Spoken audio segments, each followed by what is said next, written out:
Hello. Welcome. Hi, G-Temp. Hi, Sanguinary. Hi, Kweza, Lekepo, Tiny. Tiny, what a good schedule. Now, hopefully, I stick to it.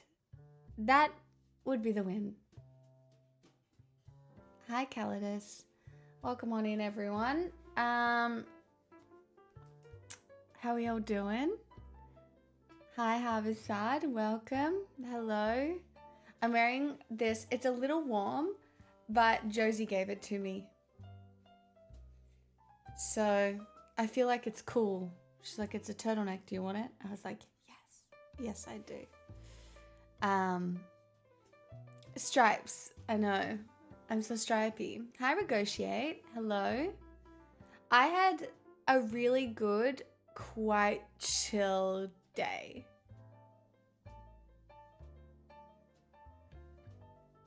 Yeah, I know, Tiny. Trust me, I'm aware. Hi, Ensid. Oh my god, you're making this a habit. Disaster. Hi, Clint. Welcome. Party Hardy, hello. I was thinking tomorrow during the day stream, I think I need to register my avatar cards because I don't think I've done that. And I need to do that before Lorwyn. So, better get on to that. Hi, Ty. Hello, Wheat. Hi, Alcerian. But I had a good day. I read my book in the morning. Iris! Oh my god, so excited. Hey, are you excited for Lorwyn? So excited for Lorwyn. So excited. Cannot tell you how excited. And I'm excited to play. I haven't played enough over like the Christmas break. I think I've played once. It's not enough. I have a craving. So yes, I'm very excited.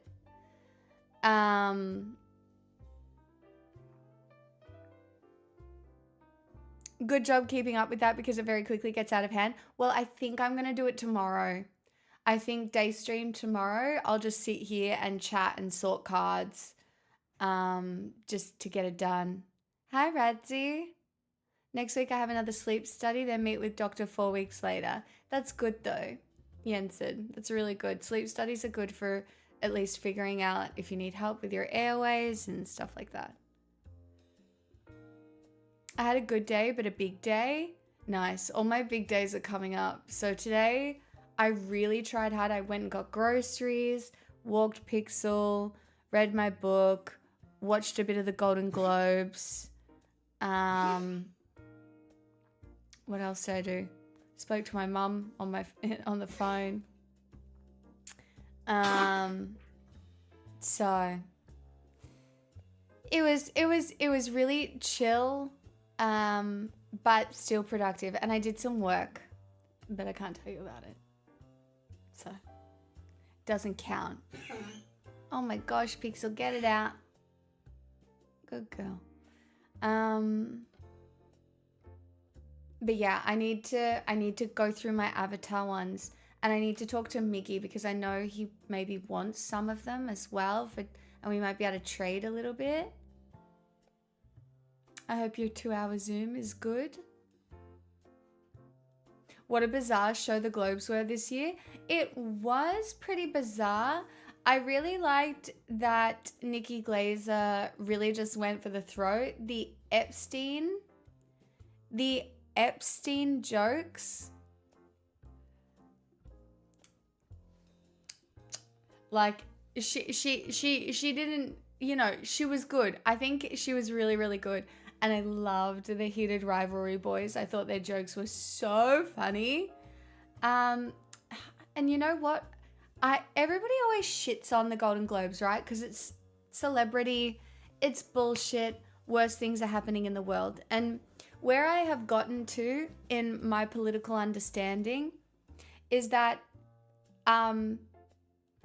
these sorts of events promote art, and art is important. And I feel like it's really funny to me because there is a moral grandstanding that occurs when something like this happens, because you look at them, they're rich and they're famous, and you feel bitter, right? And Hollywood has its problems. It really does. But we need art. We need art that tells stories. We need art that is representation, and we need art because in a way it in some ways it's propaganda, and it brings us together. And they're not perfect, right? Like at all. I'm not like, woohoo, award shows, love that. But people deserve recognition, I do believe. And as a huge movie lover, I love the movies. I love watching movies. I love TV. I love stories. I don't think you're human if you don't really like stories of some kind. But I think it's really interesting because I was on TikTok and I saw quite a lot of young leftists being like, the country's falling apart and we have this. And it's true, but like two things can be true at the same time. There are always multiple truths. And I've saved some videos because I do think that the global audience here may not have an idea of how bad the ICE raids are. And I've got a couple of videos that I know I'm not really, I'm not like big or platforming it to any sort of major audience, but I need to show you how bad it is. Right? Need the violinists on the Titanic?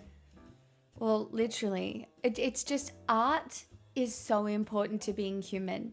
And, you know, it manifests differently in all of us. Like, I'm not really an artist.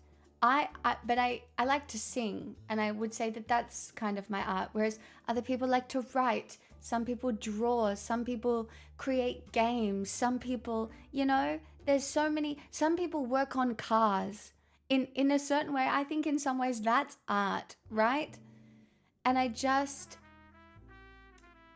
really wish as a society we could get past the moral grandstanding that is things are too bad to have hope, or things are too bad to experience joy, or things are too bad to laugh. Hi, Wither. Hello. And I don't know how much louder I can scream it, but I mean, smart in some ways is art for sexy people, I suppose.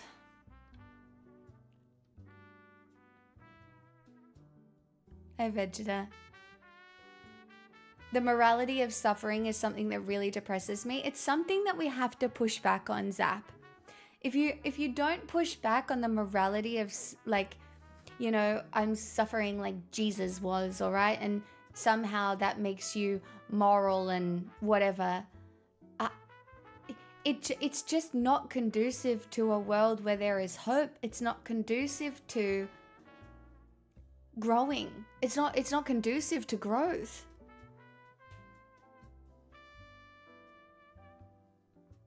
I mean, it doesn't, Radzi, but it amplifies it. It amplifies it through a medium. And the concept of competition in itself is a little bit capitalistic, right? That you have to be the best at something, but it is innately human to be competitive. It's why we've had sports for so long. It's kind of a natural progression of measuring ourselves. That being said, you should never base your self-worth on that measurement.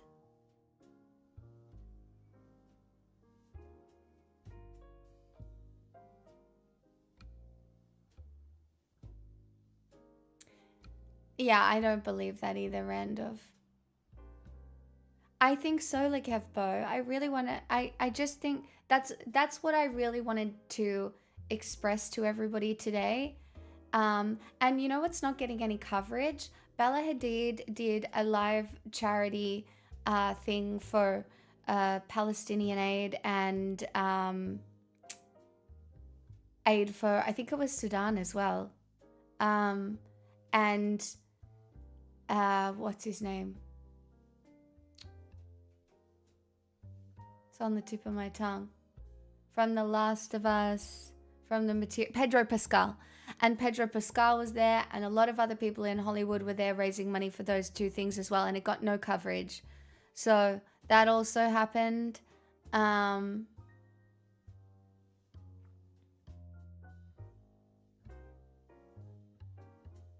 well, I'm glad it got boosted by Hassan at least.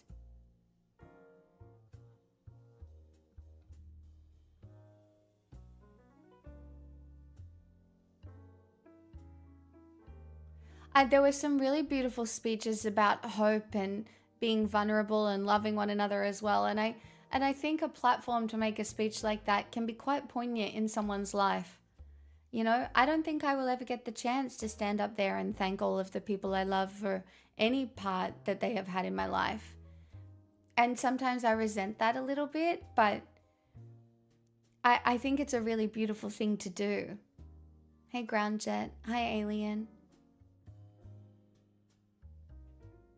You know, if you think about it, I stood up at my birthday last year and I said something kind about everybody that was in that room because they had all impacted my life a little, but I wanted to say something nice about them in that situation. But, you know, it's recognition is an interesting thing. I'll never forget. Actually, there's probably only a couple of here that were here for it, and one of them was Tasty. But on my first stream anniversary, after my first year, the whole community made me videos. The whole community made me videos, and it was so fucking nice. I'll never forget it. That stream was insane. And like people were donating and stuff, and it was fun for that reason as well. But the videos were so crazy. And then after that, someone tried to hack my PayPal.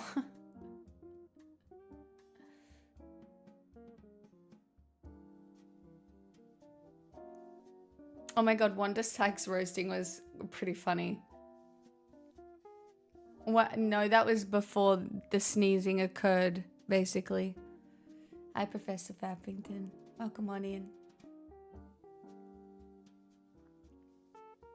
It's fun when people give me money. Of course it's fun when people give me money. I would be like, what do you want me to do? Like, no, that's so lame. I hate that. Like, what? But that's not what I'm talking about. It was just like a really good vibe, plus the videos. It was just... I don't know. I'll never forget it. Watch streak recorded. Hi, fellow Stan. I felt a little bit for Jacob Elordi. Frankenstein was definitely snubbed. Not snubbed because I do think the movies that won were deserving. They were just all really tough categories. And some of the movies I haven't even seen yet. Like I haven't seen Marty Supreme. I haven't seen Hamnet. What else haven't I seen? I saw Sinners. That got a mention. K-pop Demon Hunters won a decent amount. Wicked didn't win anything. Pluribus. The lead actress won for Pluribus. The studio one. Adolescence one.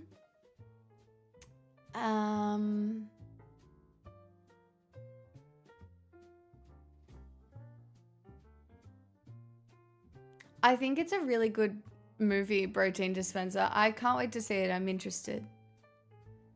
Hamnet is a hilarious name because I just keep thinking people are trying to say Hamlet. I get that.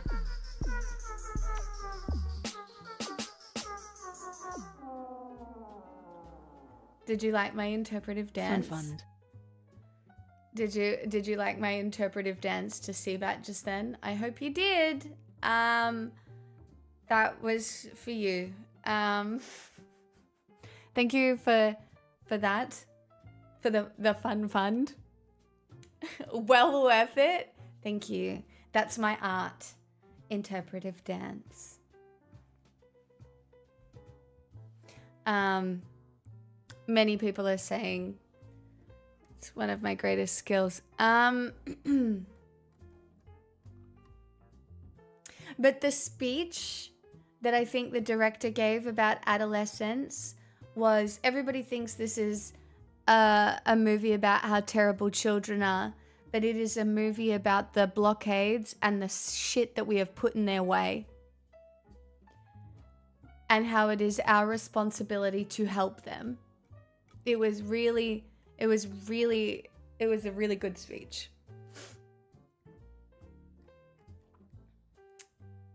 No, PR is just part of the world in which we live. Your art is pulling off those stripes. Thanks. It's a little busy, I think. But oh well.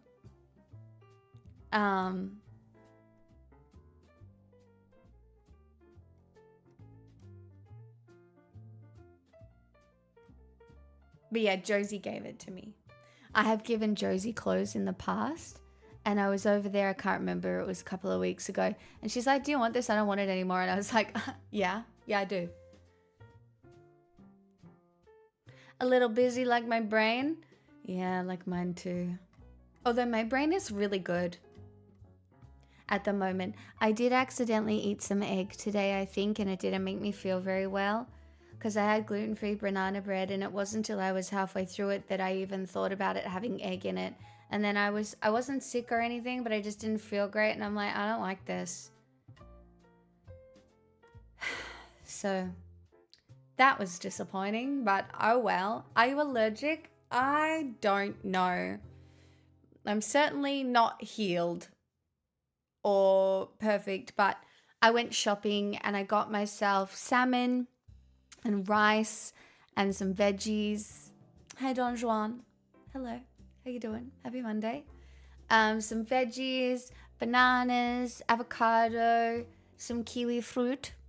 Yeah, well, I can't have eggs anymore. I really am lacking in protein options. I can have meat, but I don't really like to eat meat. But anyway, so tonight is salmon. You know, I like tofu as well, but I don't know. Food has become a little bit more tricky for me, but that's okay. Doing great. I'm glad to hear it, because the world is falling apart. So if you can manage to hold yourself together with sticks and glue, you're doing great. Do you watch Stranger Things? I did not. I watched the first 2 seasons and then I got bored. Like, truly. I got bored.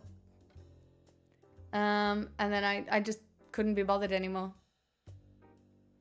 We might have Great Depression too in America. It's going to be global. I mean, I saw just before that Trump intends to indict Jerome Powell, or has indicted Jerome Powell, who does the Federal Reserve. Guys, the collapse is collapsing, all right? It's going to affect us all. Do you like horror movies? If I can hold a pillow over my head in the scary parts, or if somebody holds my hand. But I don't seek them out. Like, I wouldn't finish stream and then just go watch a horror movie. Not for me.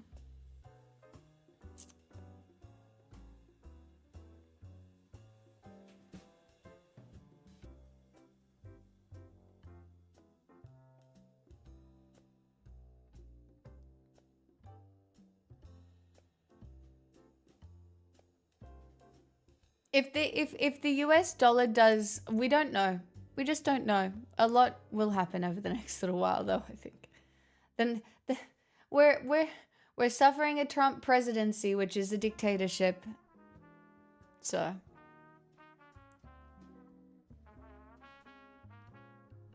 I've got some clips to show you later, but I'll just wait until a few more people are here before we dive into it. Yeah, I just don't know if that's going to help it. Where does something like Frankenstein or Nosferatu sit for you? Love both. Love both. But they're not really horror. Like, they are horror, obviously, but I love them. What I don't like is gore. I'm not a huge fan of gore or the ones where it's just so scary I can't handle. I don't mind a thriller here and there. I just gore for gore's sake bothers me for some reason. I don't know.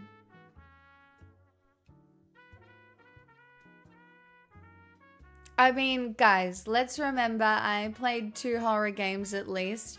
I played Resident Evil. Which ones? I can't remember. But I played 2 and that was some of my best content because I was so scared. But did I complete both games? Yes, I fucking did. So, okay.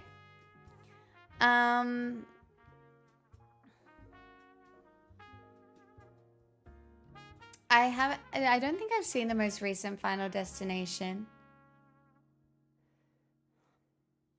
Saw I watched when I was young with on 2 times speed. So that was pretty funny.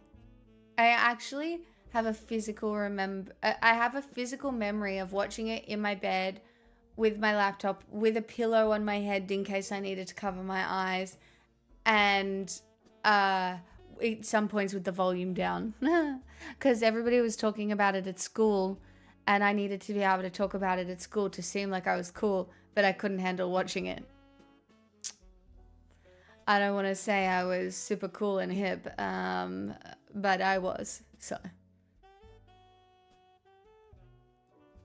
I loved Subnautica. That's not a horror game. Sure, there's some creepy ocean creatures, but oh, I loved it.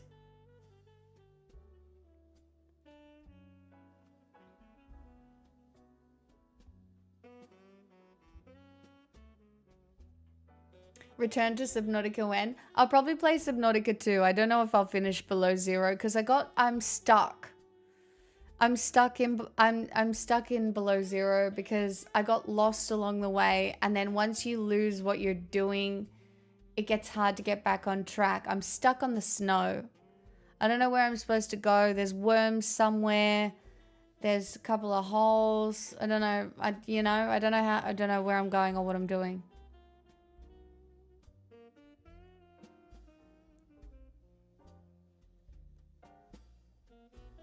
I don't really have thalassophobia. Don't you remember I told you the other day I went swimming with fucking bull sharks?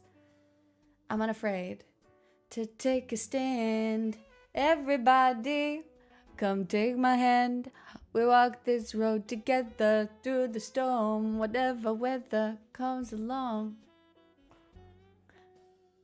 Know that you're not alone. Holla if you feel like you've been down the same road. Sorry. I might have carried that one through a little too far. You're on your 8th playthrough of the Silent Hill 2 remake? Oh my gosh. There's that many endings? Wow.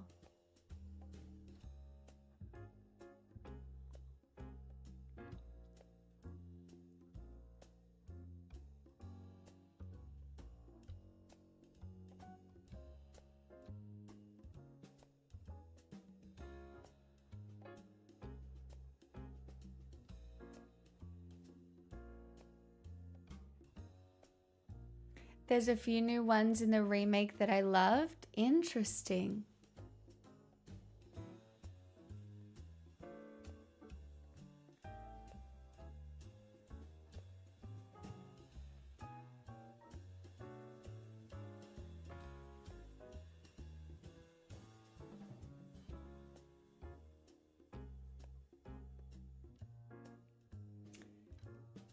I mean, I get it, Vegeta.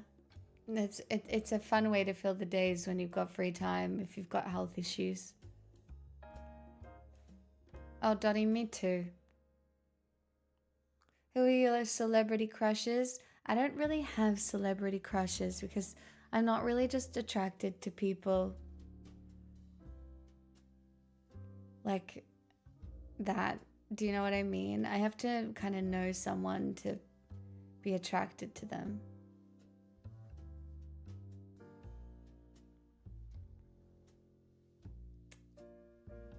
Like, I wouldn't, do you know what I mean? It just, no, not really a thing. Oh, yeah, but Sin, that just makes you attracted to their brain, you know?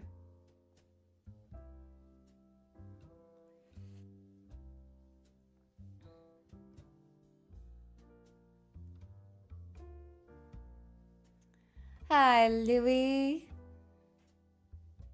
I mean, I am attracted to both the boys of Heated Rivalry. I haven't played The Last of Us yet. That was supposed to happen. It still is, but because I took most of December off and then I took the first week of January off, I really have to work really hard to pay my bills over the next little while. But if I ever get some breathing room, I will take some time and play The Last of Us because I would fucking love that. Have I installed it already? I haven't even installed it yet, but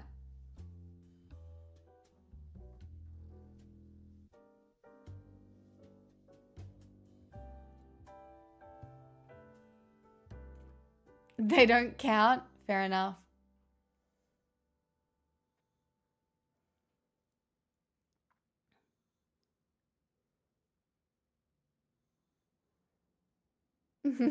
Party harding, that's so funny. We also have To the Moon. Yes, I know I've got to do To the Moon as well. You guys just keep reminding me, and as soon as I get some breathing room, I will play games. That's just, I know, I feel like somebody who just keeps putting things off. It's just really hard. Hi, Mr. Anderson. I'll put it in pig stew myself. Play games, bitch. It's a beautiful story. Yen said, I'm mostly unspoiled except for one major spoiler.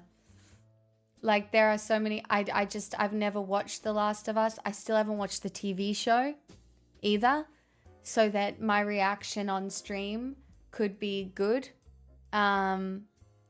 So there's, yeah.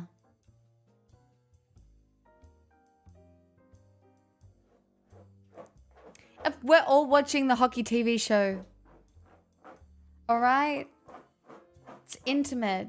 It's romantic. I like men again. Pixel. Hi, Attack on Titan, Aaron.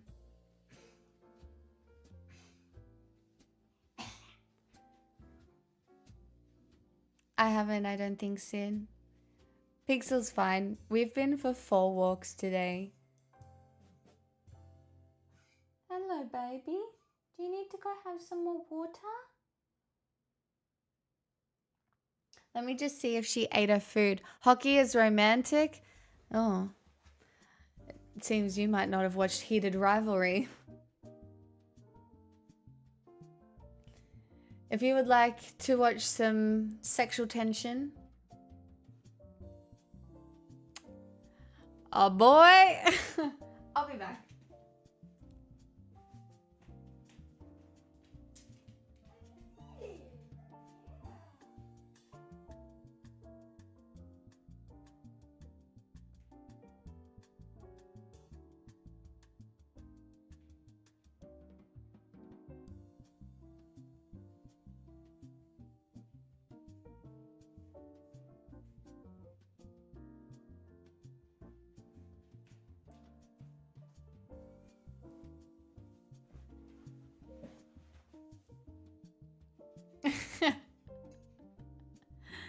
Where did Pixel go? I'm scared. Don't worry, I didn't go very far.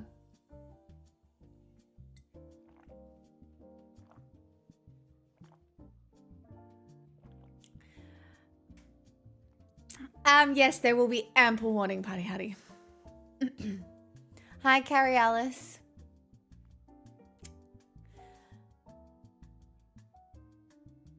Wait, you haven't watched it yet, Louis? Bro. What are you doing? you can leave stream and watch it. I give you permission to prioritize that show over me. I unironically, I don't do this often. No, you haven't seen it. You haven't seen it all on the timeline. You gotta watch it. It doesn't do it justice to only see clips. You're missing so much. She's having a big drink of water. That will help her. Yeah, well, I know I have to because otherwise everybody thinks that they have to watch my stream no matter what. You know, I'm running a very authoritarian ship here.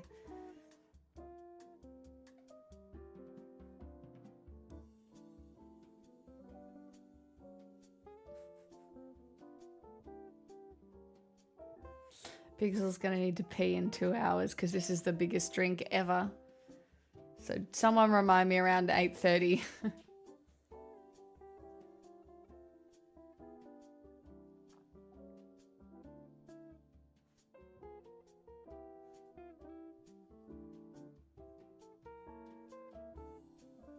Hello, my darling. Oh, you want to say hello to everybody, maybe? You want to say hello?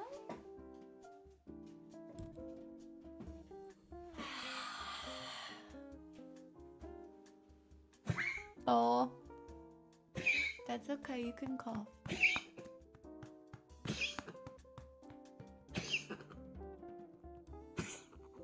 You did it out?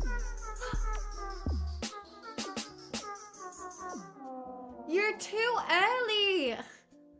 At about 8:30, remember Pixel needs to pee. Hello, my sweet. I was wondering, Pixel, do you think that chat thinks I'm a crazy dog mom? Do you think that? Or do you think I'm a crazy dog mom?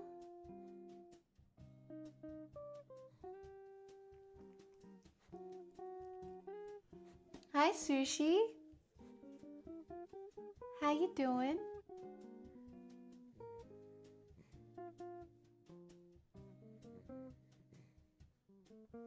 Hi, Pixel.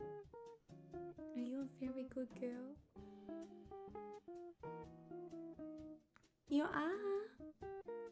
You are the best girl. You are the best doggy. Do you want kisses? Mwah.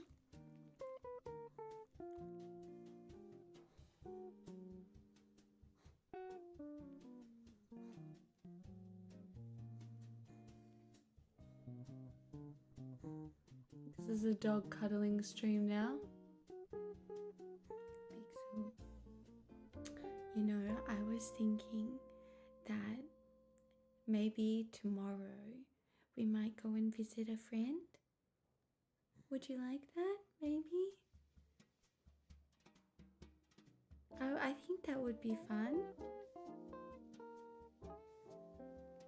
How old is Pixel? She's 10. Hi, Algos Kism. Yeah, do you want to hop down? She's pretty old. She has chronic bronchitis, but she is such a good girl. And she's very good at taking all of her meds.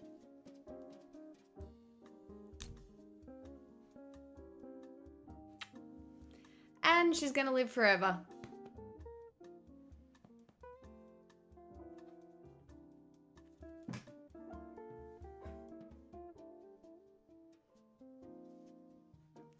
I'm good. How about you, Pixel? Mentally, right now, I'm a star. I haven't been this mentally stable in a very long time. I went and I think I got fixed by a horse.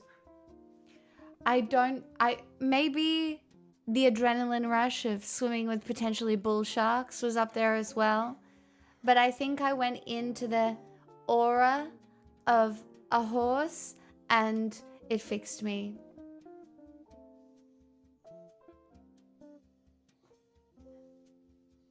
Oh, my darling.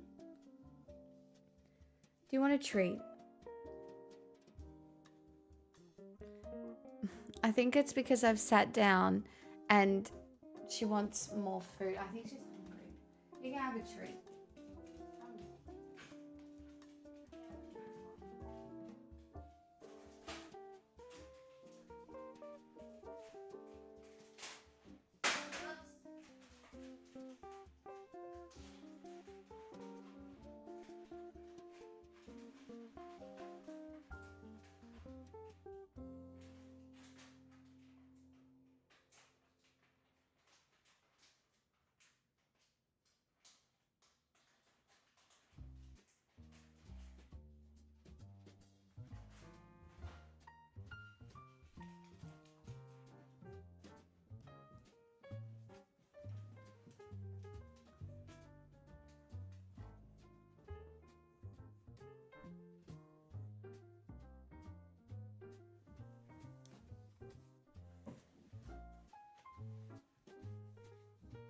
This is a full-blown house deposit, so...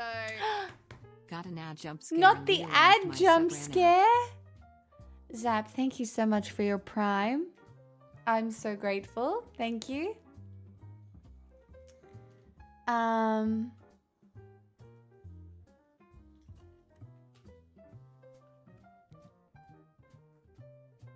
you're very welcome.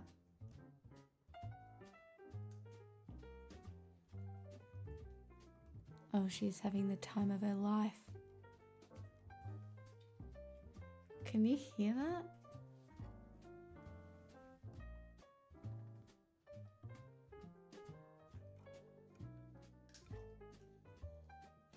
Oh my god. That's crazy. Yeah, she probably just doesn't like the fact that I've gone back to work, you know. But I've been here, what, 4 days in a row now? She understands. Things are as they were. The reason I'm taking tomorrow off is I have a lot to do. And I am running out of time. So all will make sense in the future.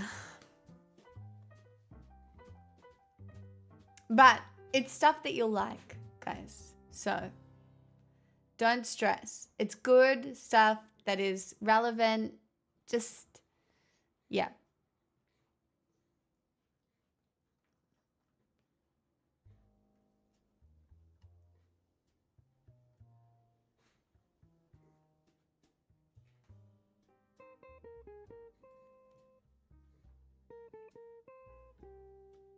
Hi, Sanji. How you doing? It has. I hope you're doing well. Ha! Hilarious, Randolph. I'm so good. I don't think I've ever been better. I definitely haven't had a year start as beautifully as this one has. Maybe in my life. And I've had, like, there have been some good starts to years, but this one feels particularly good. I had a beautiful family holiday. I don't know. No, I'm not jinxing it, Party Hattie. That doesn't exist. Like, maybe at some other point a shoe drops or something. But I refuse to temper the joy of this moment with not acknowledging it. You know? I'm not doing it.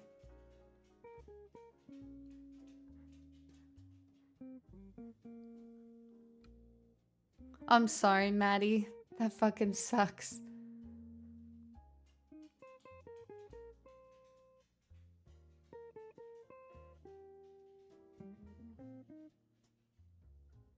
If you want to talk about it, you can. I don't mind on this stream.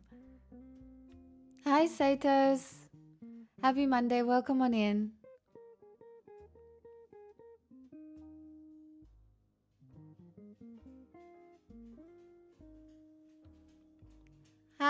John Sibbo. Good morning. From Manchester. I am in Melbourne, the other M town, city, location. God, that was smooth.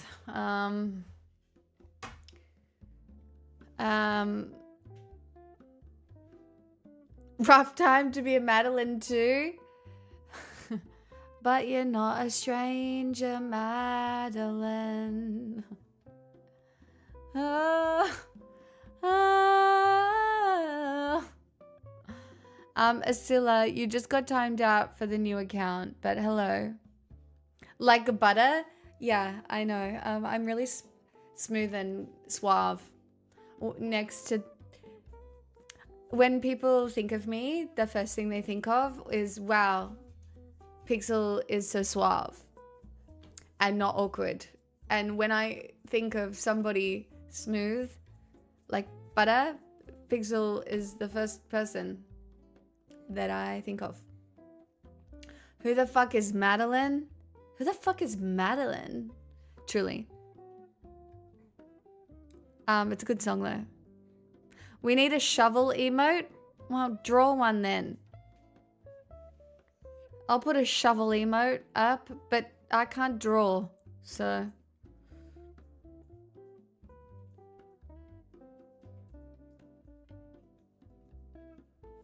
I'm a bad artist? Yeah, well, me too. No, we need a horse emote. And what do you want me to do about it?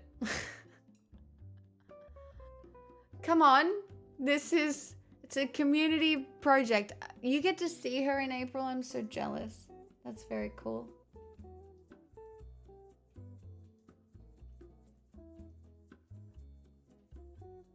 Hi, Unconscious. My therapist got fired or something and now I feel like everything is falling apart. It's not, I promise. Sometimes therapists help and you do need them to like help you get on your feet, but I promise you, you have at least some of the tools to patch your life together with sticks and glue. Ask me how I know. Ask me how I know.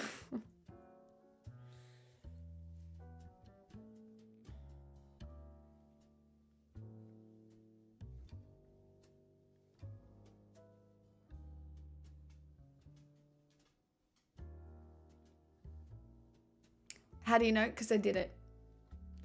My life has been patched together with sticks and glue for a very long time, but if you patch it together with enough sticks and glue and then cover it in paper mache, it's actually kind of strong. You'd be surprised, all right? And then all of a sudden, guess what? You're art. You're motherfucking art.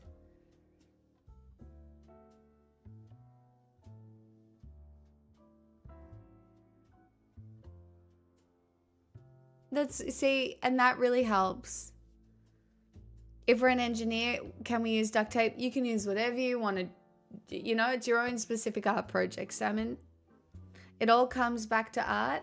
I don't know, I think life is art, right? In some ways. Our whole life experience is art. Because it's a story.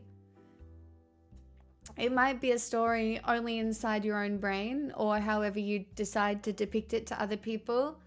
But life is art because your whole life is a story. Each day is a story.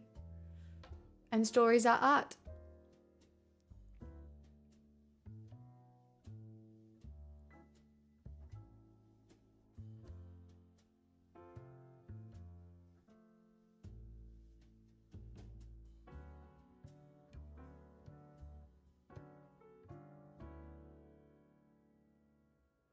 It makes me think of someone getting cellophane egg carton and clad glue and just going ham. I mean, that's pretty cool art. You know, in the words of Chapel Roan, life is a kaleidoscope. How it works, we'll never know.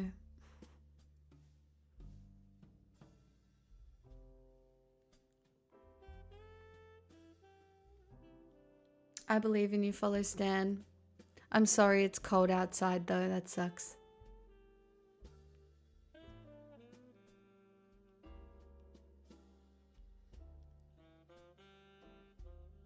My present to myself today was doing less chores than I intended to.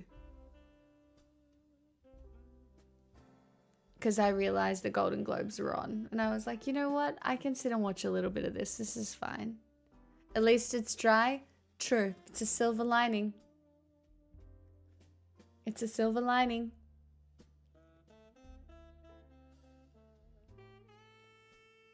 Sometimes you just have to make it through the next 10 minutes. Truly. Sometimes it's as simple as making it through the next 10 minutes. Or in the case of my content, the next 2 minutes. You're not allowed to leave. Subscribe today.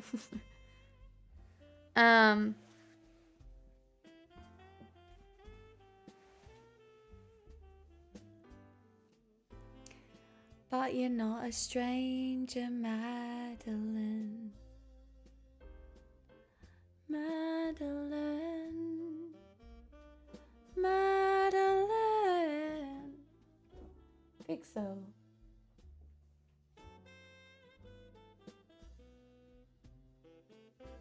Why the corner, babe?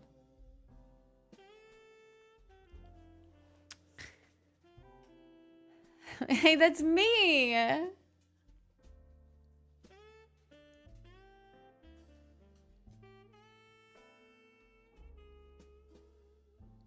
Yeah, but you're not looking to make two things one. You're patching holes, Evan. Your metaphors are negative. It's not to patch two things together. It's to fix the one thing.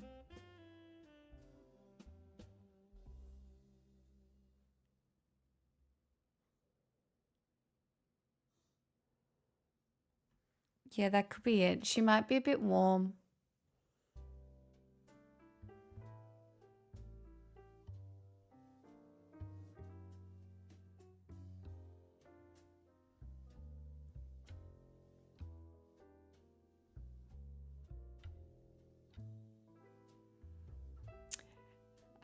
It's very obviously post-breakup, Evan.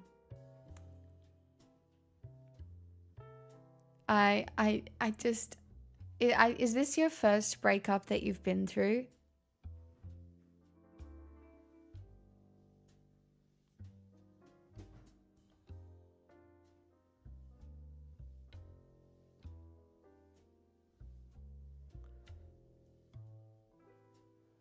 Oh, right.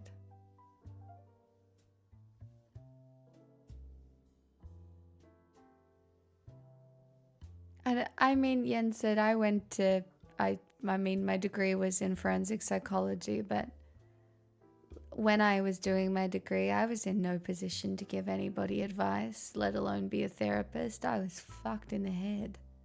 Still might be a little bit.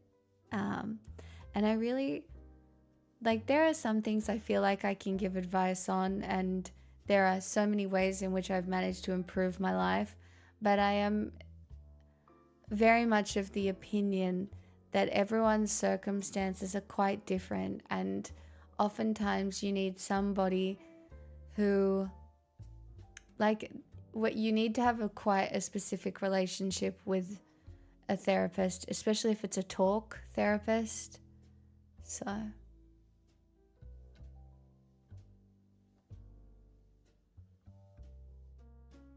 like I just imagine I graduated university and then I was like a 26-year-old therapist. Like, yeah, there are some people that you might have been able to give advice to, but they really are not wrong. Wisdom comes with age and experience, and there are some experiences that you can't rush. Like, yes, there are some people who experience certain things earlier than others. There are some people who never experience some things at all, but you can't rush it. And I just don't know. I don't know. I just don't know if 26-year-olds should be giving some advice. Like, it really depends on who that advice is going to.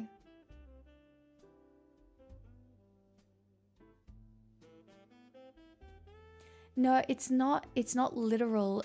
Like experience comes from time and living and choice.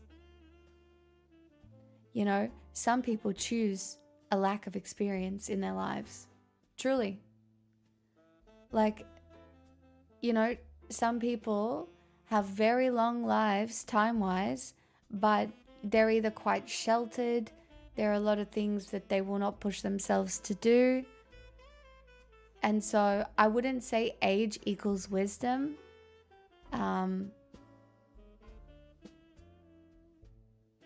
It's more you look at people who have changed and are prioritizing growth.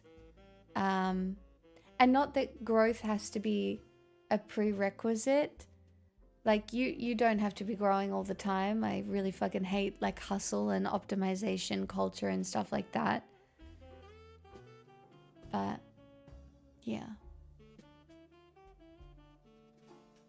I promised myself I would have a full glass of water before I allowed myself a Coke.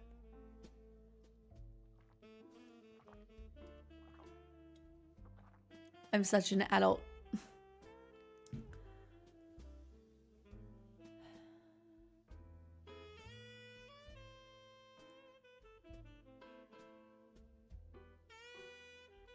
Pixel is asleep on the floor and it's so cute.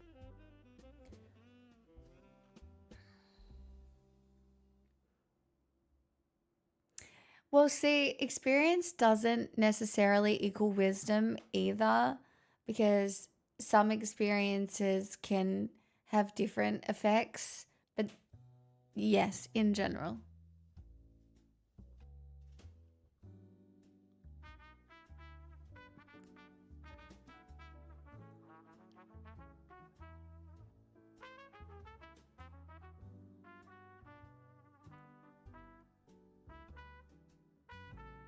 There is definitely wisdom that can be learned secondhand. That's why reading and stories are so important. Right? Like that is education, that is learning. And especially if the learning that you do, you can actually apply it. Right? You can learn things and you know them in theory, but you don't find ways to apply them to how you're living. That's where a lot of people get stuck. They'll read all these books and then they will not implement any of the things that they have learned.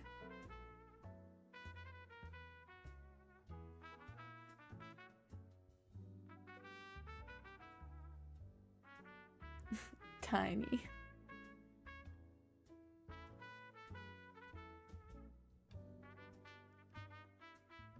Teaching is so important. Even watching that speech that was given at the Golden Globes today about children and teachers. Caring about the youths is so important now more than ever, and giving them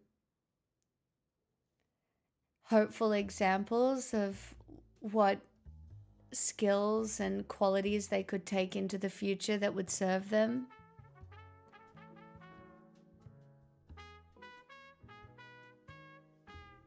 This is so important.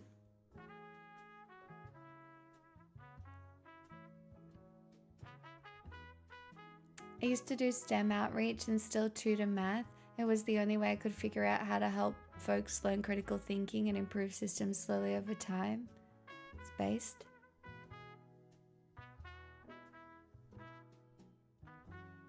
I think I'm dehydrated. My voice sounds... or it's still smoky or something. I don't know. Well, maybe maybe I just didn't drink enough water.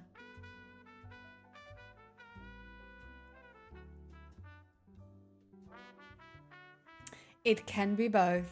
It probably is, but I do not have time. I do not have time to be a dehydrated bitch. Too much to do. Too little time. How are the fires? A person died, tragically. And it was very frustrating. I read it on Anthony Albanese's Twitter. And the comments were, that's that's because you fucking defunded the fucking fireys. Motherfuckers.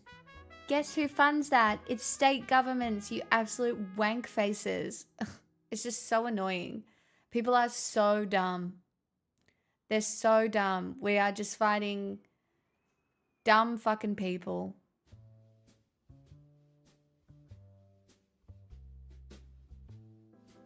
And it's not even true. Correct. Right? Like,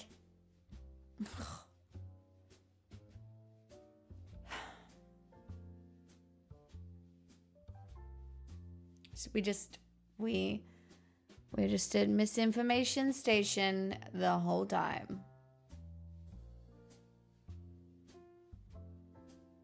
Yeah, that's right, Shido.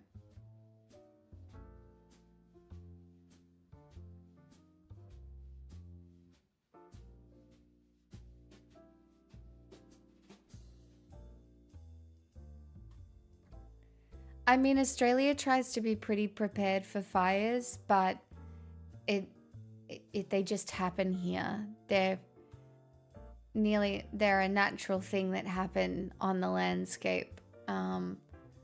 Obviously incredibly devastating, but they happen.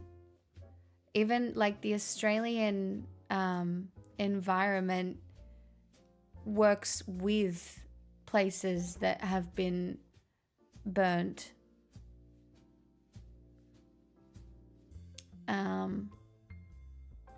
You know, life grows out of that.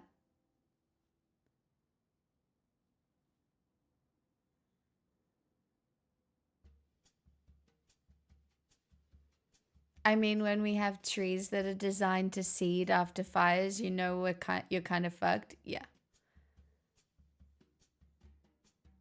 It's not that we're fucked, it's just that you need to be responsible and you need to be prepared. So if you live somewhere where there is a fire danger, you need to know what you're doing, right? You need to know when you're leaving your property. You need to know what you're doing.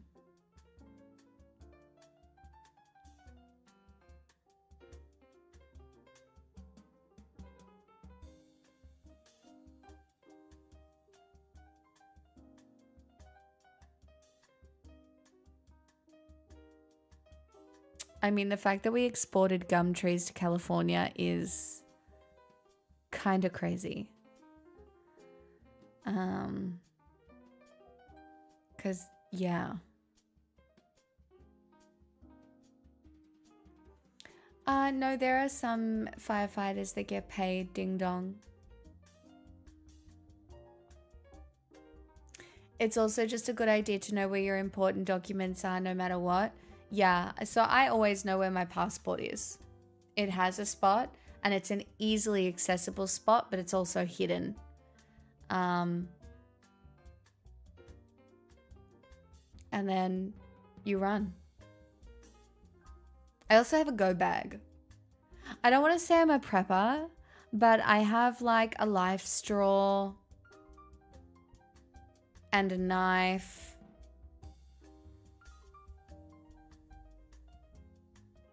I don't know what else is in there.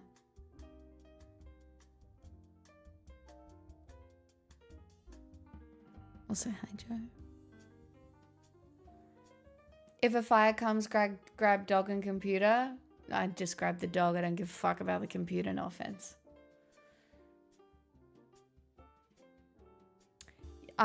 Silly, see, you say that, but I'm on no meds. Isn't that crazy?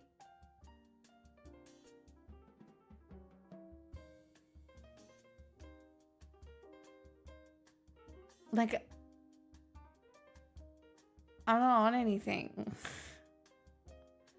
I'm raw dogging life right now. I am out here.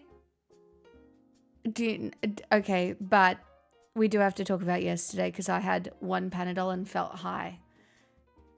So I don't know if you can explain that to me. Because I had one Panadol because I had a headache and I felt high. And it happens every time. So, and I don't know why it's happening. I swear to God, it's Panadol. And it immediately relaxes me, and I'm like, did I just smoke weed? I did not. There's a research paper to say they think that Panadol might reduce anxiety. And maybe I function in a really anxious state. No, it's not. It's literally just Panadol. 500 milligrams, a half dose of Panadol. And I just feel like a new person. I don't know what to tell you. It just feels really good. I also had a headache, and then the headache went away.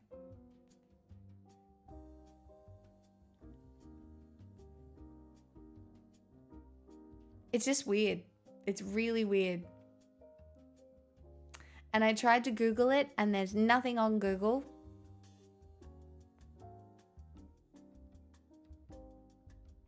Oh, yeah, sorry. Yes, hello. There's a mirror in the background. It's me. Imagine one day I put a video here and she's doing different things and it's no longer a reflection. Would you all be freaked out? Because I would be. Oh, hello. What are you doing? Oh, did you know?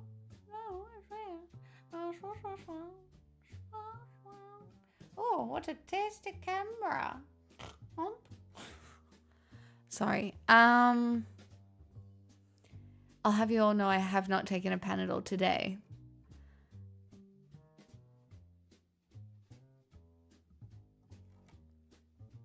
Well, that's the article we read. She doesn't love you. I think you should take your meds. I'm not on any. But I did accidentally eat egg today. Maybe I'm going crazy from that. I think I have an intolerance to egg and gluten now. I really am running out of foods to eat.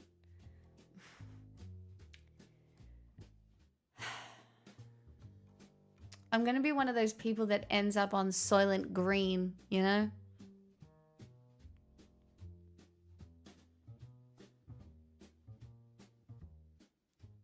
It's just not very fun. Could be ghosts in your blood. I mean, that would be fun. Weren't you eating boiled eggs a lot there for a bit? I was, and then I got so sick. And then okay, I told you guys this, right? But on Christmas, beautiful Christmas lunch, felt $1 million. Came home, Mum and I will have a light dinner. We literally had 2 boiled eggs. I ate 1 egg. The second one I bit into it and I was like, why does this feel wrong? And immediately spat it out. And then I was fucked for the whole night. I was just in pain and it felt really, really, really, really bad. And I don't know. So eggs used to be a safe food and now they're not.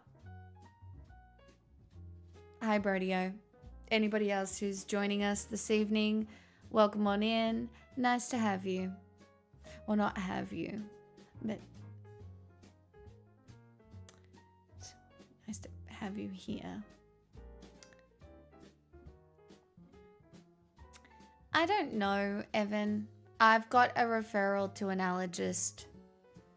Just add it to the list, but I have to pay over the next couple of weeks. I have to pay my hospital admission fee and the anesthetist for my procedure on the 30th. I do love a roast spud tiny. But that's okay. Anyway, subscribe today and you can all play along and find out what's wrong with me in the end. I'm joking.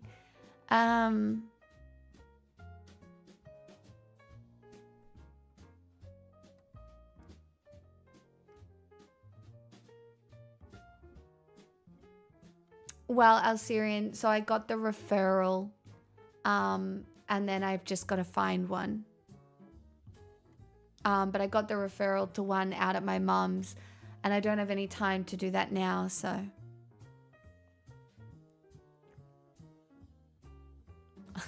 I don't know, Salmon, maybe.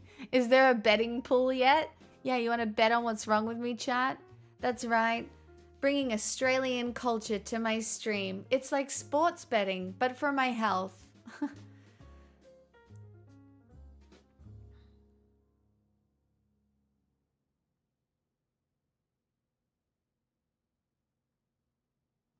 Data from my own experiments indicate that all food is simply poisonous to human beings. No, I just think we let our digestive systems get away from us, and then healing our gut bacteria after there is a significant amount of damage, perhaps if you're like me, is harder than people think it is.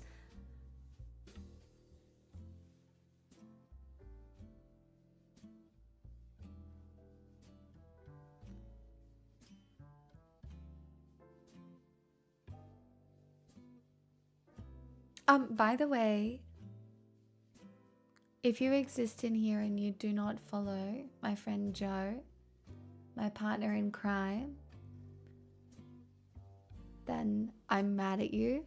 We're not friends, and I need you to fix that immediately, especially because there are going to be new Girl Dozer episodes. Everybody's favorite bi-yearly podcast at this stage. Okay? What do you mean? Mentally, I'm so good. I don't want to be a...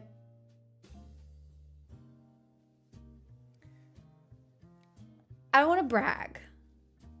But mentally right now, I do think I'm better than everyone. Like, I actually truly believe at this very moment, my mental stability is an inspiration. Have I fallen into grandiose narcissicity? That's a word. Perhaps. Alas. Witness me. Now take a Panadol. Shut up.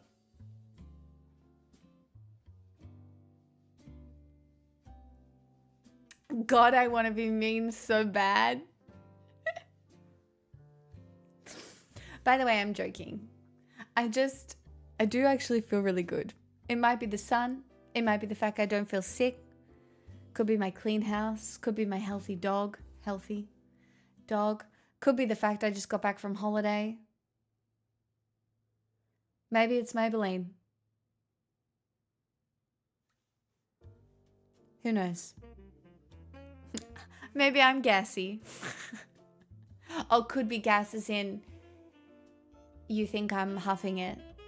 I see. It's making you a bit more happy too? Well, that's the least I can do considering the state of the nations. Chat, when I'm depressed, you have full permission to remind me of this moment. When I'm like, my life is over, everything is bad, I'll never recover, you have permission to be like, hey, remember when?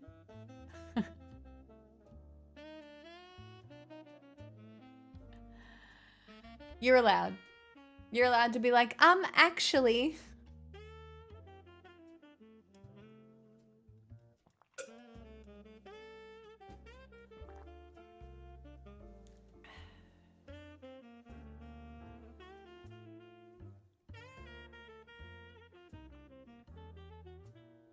Courage begets courage. Happiness begets happiness.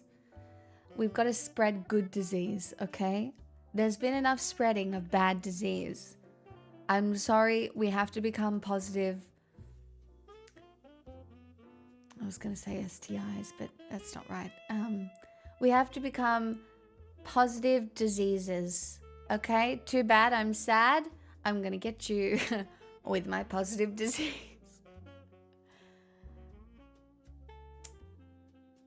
I need to think of a better metaphor. We need a better metaphor.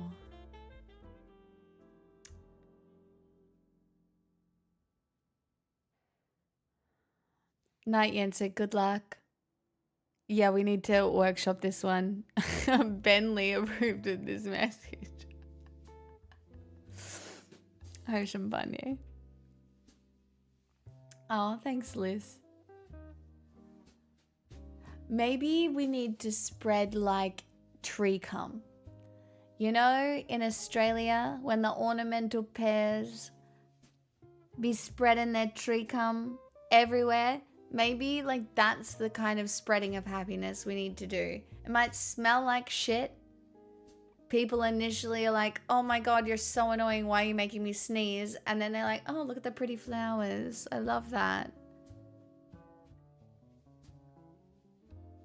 No, you need to be the tree cum. Not the tree. You need to be tree sperm.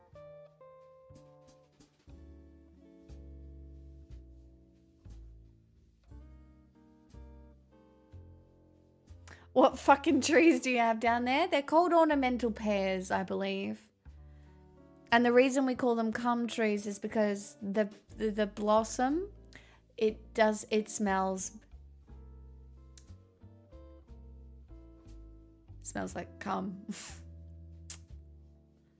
Not that I know, that's just what everybody calls it. I personally cannot verify because I don't know. I only had sex one time and yep. So yep.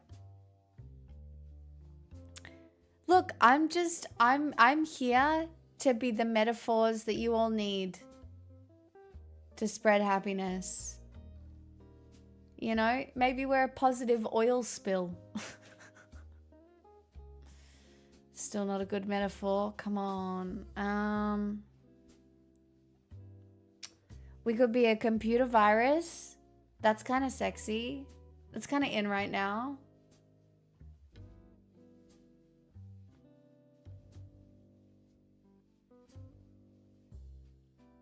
We could be a volcanic ash cloud.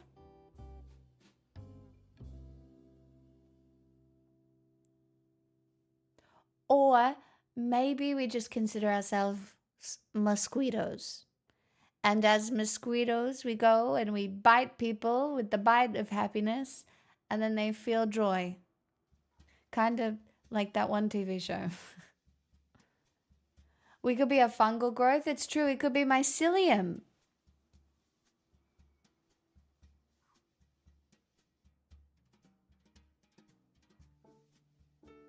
Did you like that? That was kind of me embodying how I feel mycelium would look.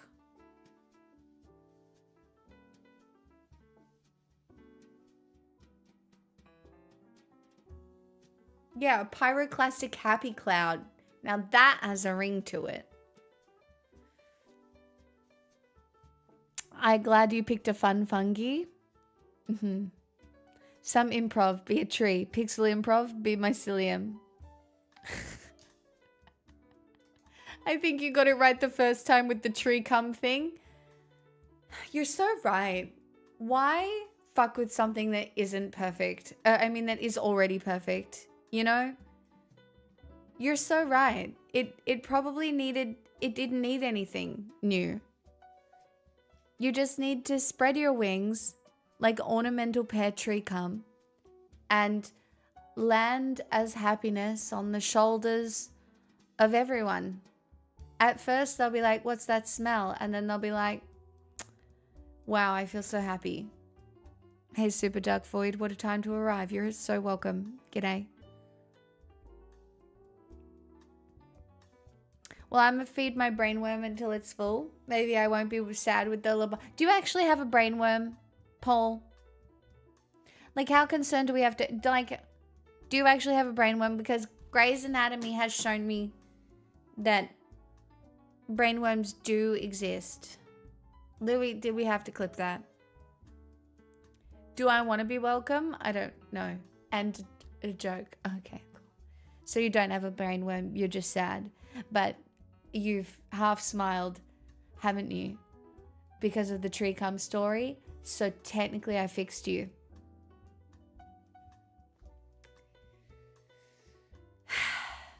God, I'm so good at my job.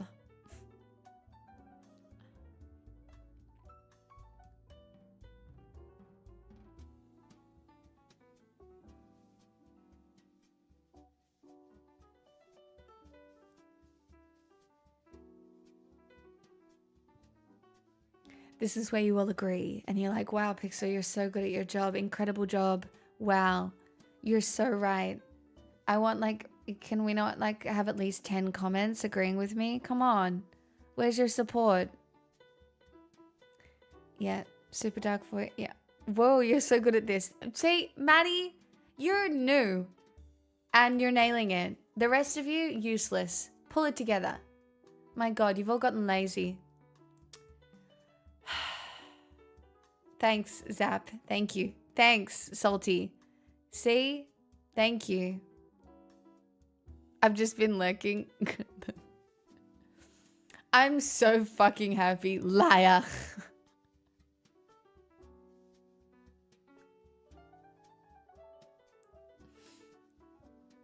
This is a full-blown house deposit, so... I feel the happiness spreading.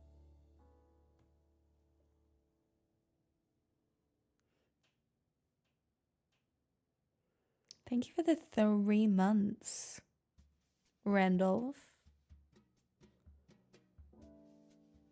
I hope this is happiness. No, this is happiness, if anybody asks. Wow. Oh, chat, you're feeling so happy. Even though the world is falling apart and there is lots of things to worry about, occasionally you will feel joy. Sorry, hi, Matt.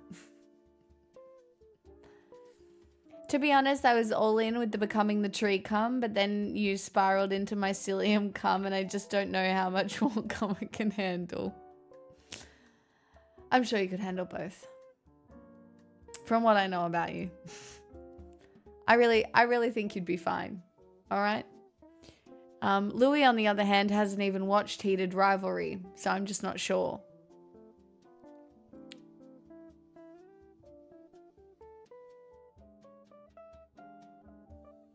Just so you feel bad, I've been trying to clean my house and listen to you on the tablet, but I have to keep stopping to burst out laughing. Yes. That's right. You must take your medicine, but with a spoonful of sugar. That's right. I'm the Mary Poppins of Twitch, motherfuckers. That's right. You want some news? Sure. Here you go.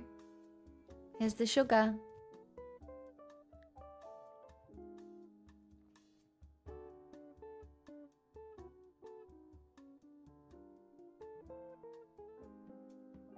Hi, Adam. Not the emote. That's mycelium. This is tree cum. This is mycelium cum. All right? Tree, mycelium. Monday is weird.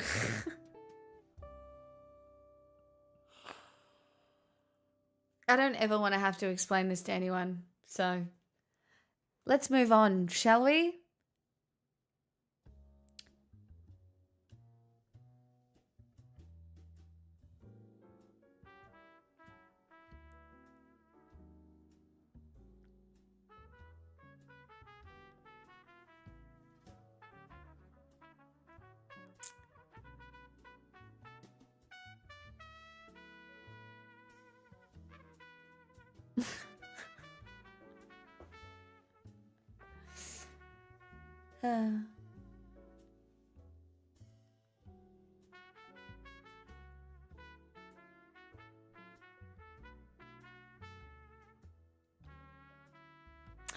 Candy?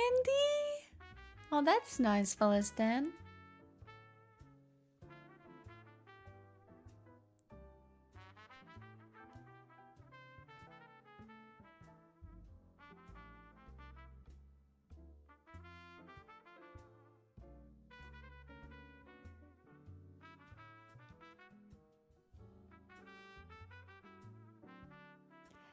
No, I can't cover it again, Sap Gaze. I have to sit here in my shame and just wait for somebody to lighten the mood.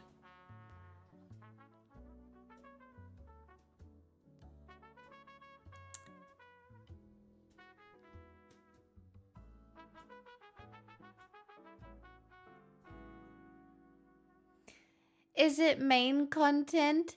Tell me your phone doesn't have too much life left.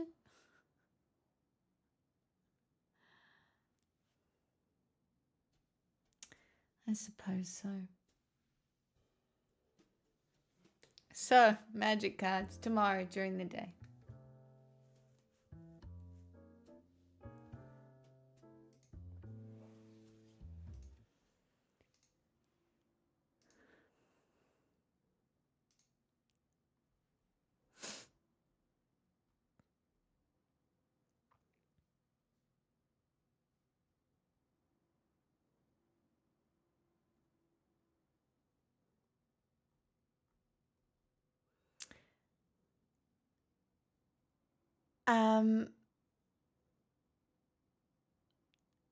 Guys, I do need a content warning.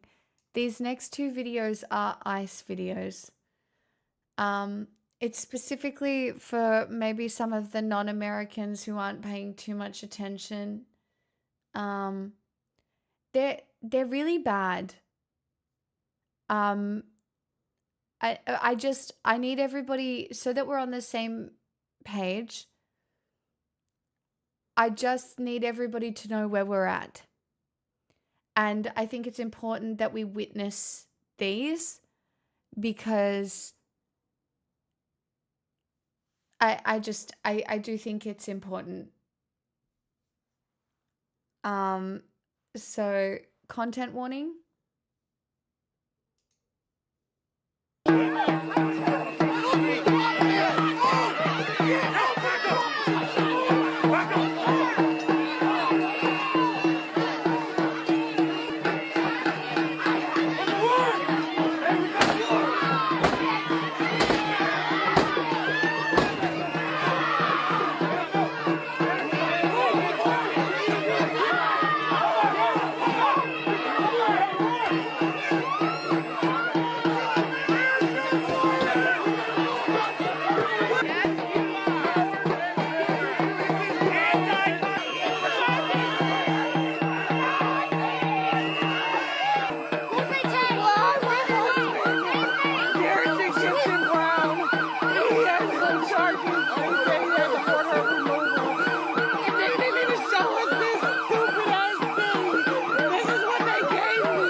It is door to door.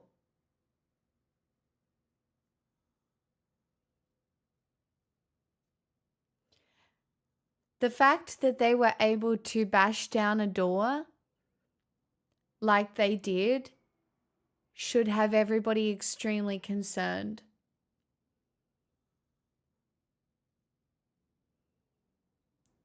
It is heartbreaking.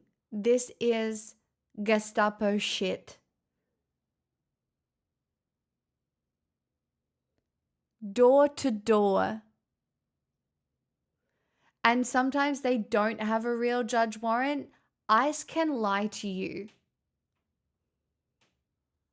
ICE don't have to be honest with you. You don't have to say shit either. They can lie. They will mislead you. Like, if you're an American, my biggest advice is buy a whistle. Make sure you are filming. If you see anything, make sure you are filming.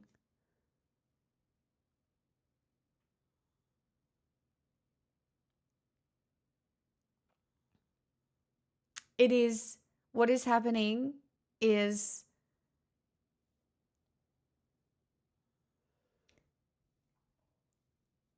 it's really really fucking bad. And here's the other one. Now they're sitting here raiding the motherfucking house. Hey, you ain't supposed to smack him like that. The fuck is wrong with you? Ignore the music in the background, but Hell no, man. I'm on my property. I ain't gotta listen to you. Hey, you ain't got a search warrant. You can't come over here, man. Hey, look, I got you all on camera right now. I'm on my private property. Hold on, man. For what? Now they're sitting here. now the reason I'm showing this one specifically is because they went on to someone's property and arrested them for interfering. I'm pretty sure it's illegal. So all checks and balances gone off. The idea that they can just walk up and arrest this guy standing out the front of his house filming is insane.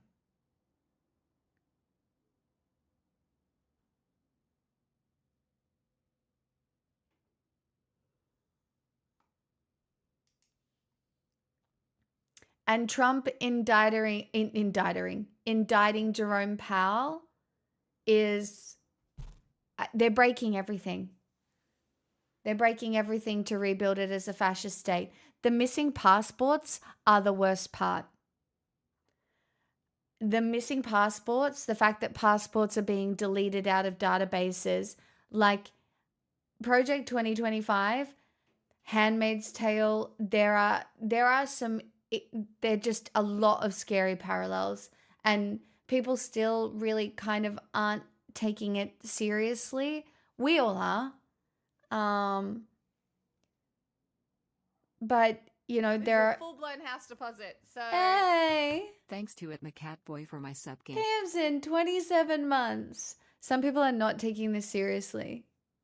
It's even hard. My advice, also hi Finches, my advice to anybody at the moment is probably don't go to America. Going to America, you are going to Nazi Germany in 1939. Like, the chances that you could be caught up in an ICE raid are not zero. You could be on the street. Somebody could be abducted right next to you. It is extremely fucking scary. America is not what it was. And it's happening slowly and all at once. And I think the scariest thing is that because it's happening slowly and at the same time all at once, people don't know what to do.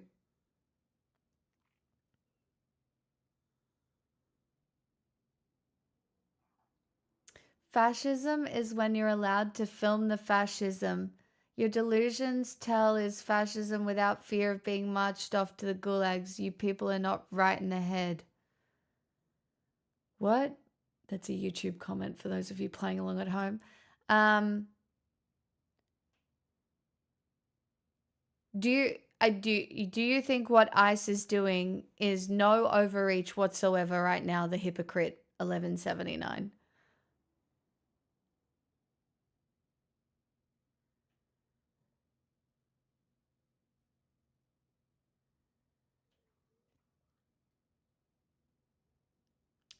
Yeah, I'm guessing maybe they just arrived.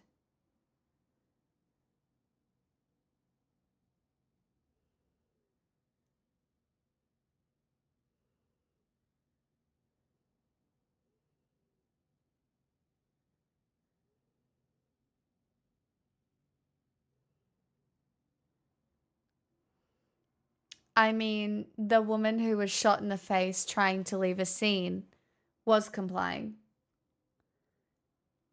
You can lose your life for complying. This is overreach. And just one example of it. So now this next person that I'm going to show you makes incredible videos, and I just want to introduce you to them before TikTok changes platforms. I watch a lot of these videos, but we're going to watch a really good one. Hold on. Oh, you thought Venezuela was the beginning? It's time to zoom out. Let me get the chalkboard. I tried to wash it for everybody with OCD. Stand by while it dries. In order to understand the now, you have to understand the then. Why do you think I'm a history teacher, for the love of God? Anyways, that's not the point. The point is this. Hold on. How do I turn it down a little bit? It's just a little loud. I'll turn it down here. We have to go way back to 1823. Yeah, it's still too loud. How do I turn it down?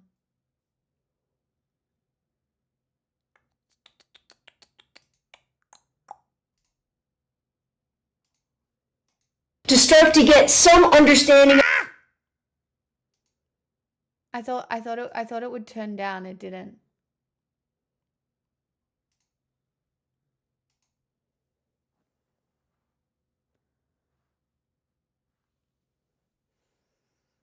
I thought there was a volume thing that you were able to use here somewhere, but there isn't.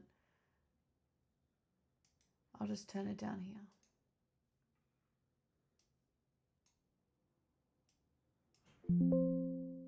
What's going on today and what has happened in the middle. Are you ready? Do you got your pen? We're going to start with the Monroe Doctrine. 1823. All right, so this is a U.S. foreign policy warning all European nations to stop colonizing the Americas. Oh, by the way, it's actually to assert U.S. dominance in the region and justify any U.S. intervention they deem appropriate whenever they want to. Oh, you think they stop here? Come on now. Second piece of history you need to know is the Roosevelt Corollary of 1904. Now, this set up the United States as the world's international police power. Teddy Roosevelt invented big stick diplomacy. Should be good on a t-shirt. Odd coincidence?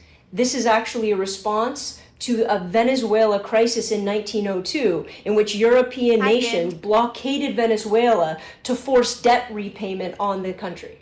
I promise this is getting somewhere, and specifically, we're going to the Panama Canal. Panama Canal.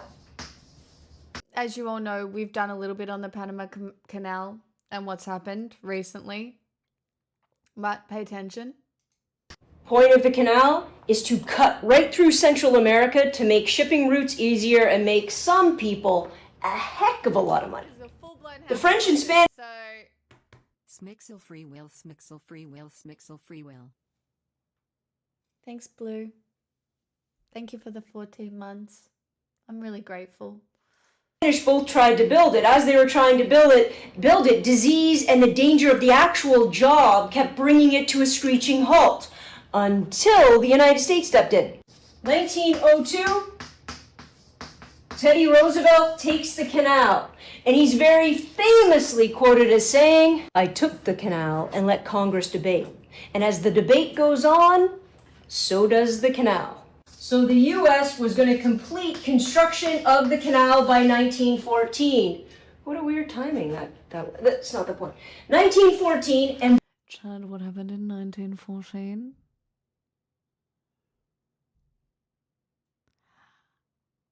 Is it the...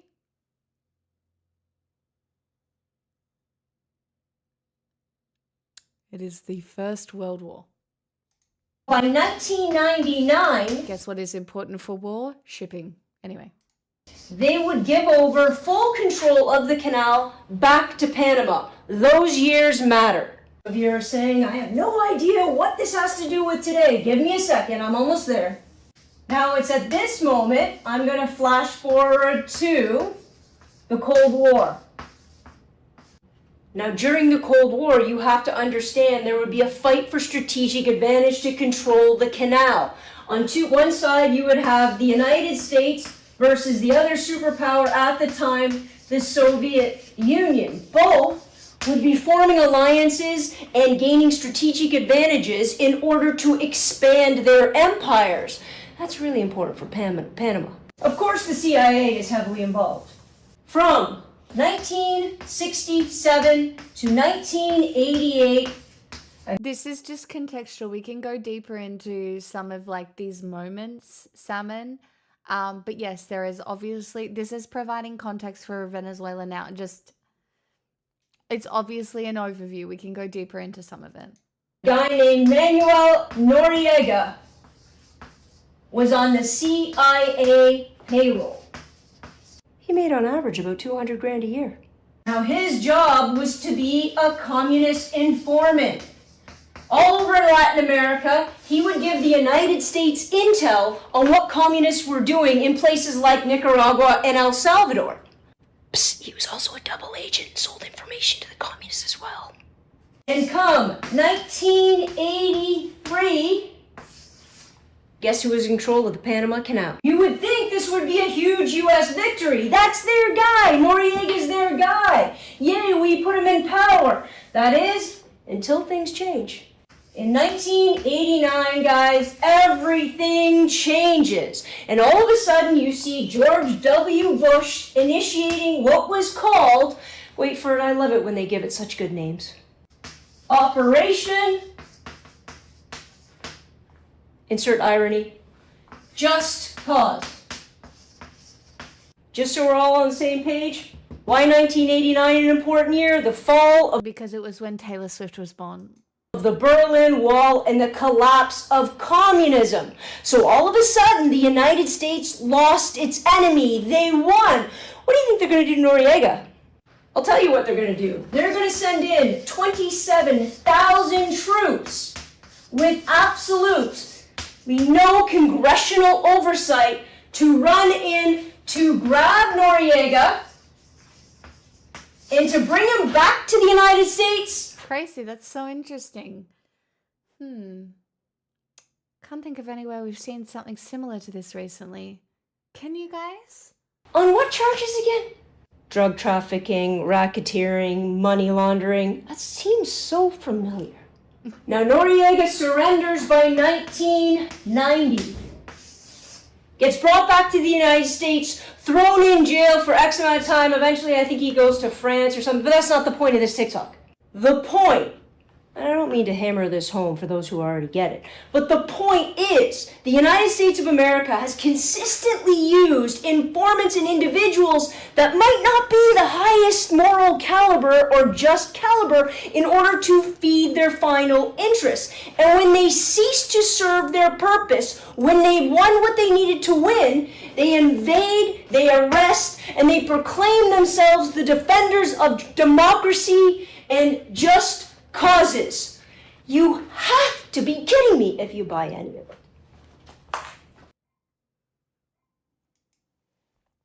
So, what's being insinuated?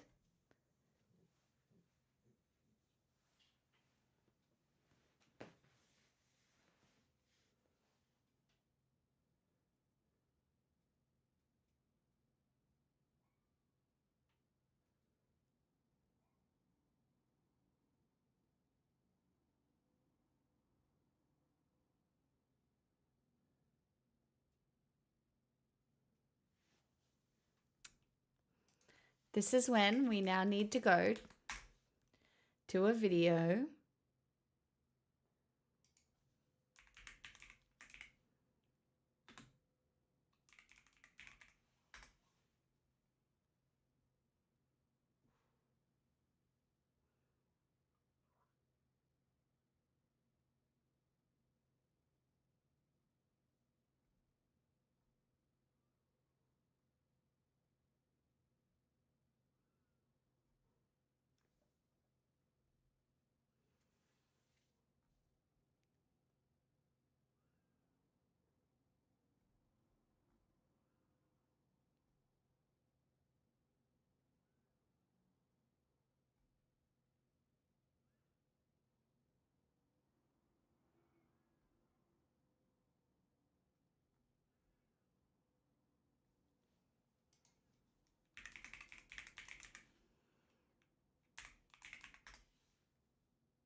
Fuck, he's got a long page. I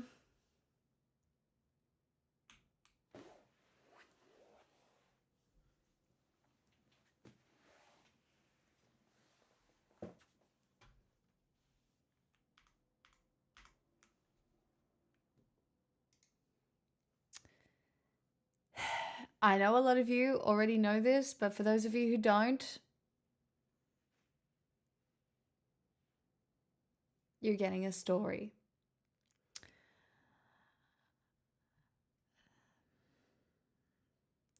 Nicolas Maduro Moros, born the 23rd of November 1962, is a Venezuelan politician and former union leader who served as the president of Venezuela from 2013 until he was captured by the United States and de facto removed from power in 2026, after which he was extracted from the country together with his wife, Celia Flores.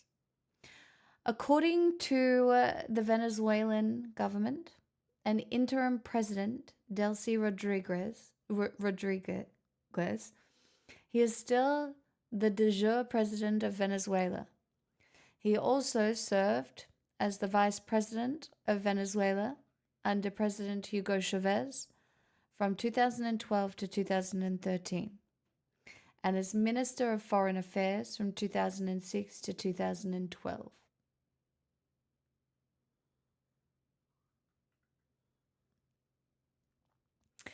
Initially a bus driver, Maduro rose to become a trade union leader before being elected to the National Assembly in 2000. A member of the United Socialist Party, he was appointed to a number of positions under Chavez, serving as President of the National Assembly, Minister of Foreign Affairs, and Vice President under Chavez. Maduro assumed the presidency after Chavez's death and won the 2013 special presidential election. He ruled Venezuela by decree after 2015 through powers granted to him by the ruling party legislature. Hi, Vox. Maduro's popularity declined following shortages in Venezuela and a drop in living standards, which led to a wave of protests in 2014 that escalated into daily marches nationwide and repression of dissent. An opposition-led National Assembly was elected in 2015, but Maduro maintained power through the Supreme Tribunal, the National Electoral Council, and the military.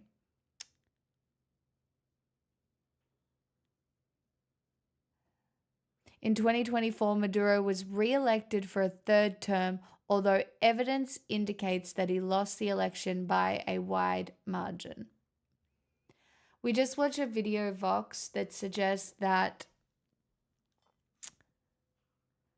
the CIA has people involved in all of the countries in South America.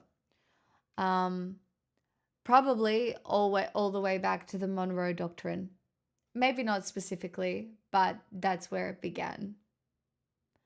And if you look at historically what happened in Panama when they captured the guy out of Panama, what was his name again?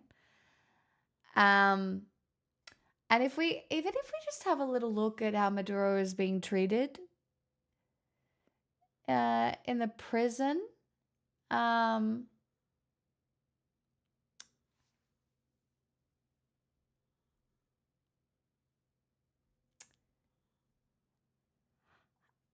all I can say, chat, I am not a geopolitical expert, especially in this circumstance, not even close.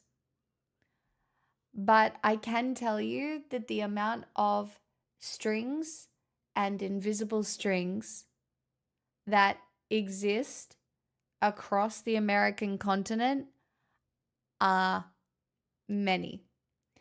We know that America destabilizes countries that they want something from. Perhaps it's a canal. Perhaps it's oil. Perhaps they just want to destabilize an area so that they can have more power in said area. We know that that's true. We know there were no weapons of mass destruction. We know what happened in Iran.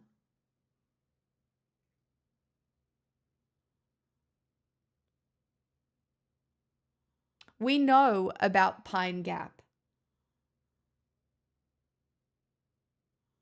Right? We know that there are agitators who are helping fulfill a narrative everywhere. Look at the guy who went to the protests and burnt the flag and then just walked away. How odd. Who are you? We know that those sorts of people exist at protests all over the world. Whether they're accelerationists, whether they're CIA, whether they're sleeper agents, you don't fucking know, right? But there is a lot. It's so interesting now, Vox, because I do think in a lot of ways it is anti-socialism, anti-communist, but now it's something more because these tech billionaires want the world to break so they can implement something new. Like this crash of the American dollar, so many people want to see that happen. Very special interest groups want to see that happen. And yes, they're going to blame it on the radical left, which is, God forbid at this point, just having fucking human decency, but whatever. But there are so many forces at play that to look at each situation and be like, I know what's going on here, you actually can't know. Because there is Trump's interest, there is like conservative religious freaks, their interest regarding Project 2025 and a theocratic Christian regime. There's that. Then there's the billionaires who want the minerals, who want a techno fucking feudal state. Right? There are people that just want everything to break because they want to usher in something new.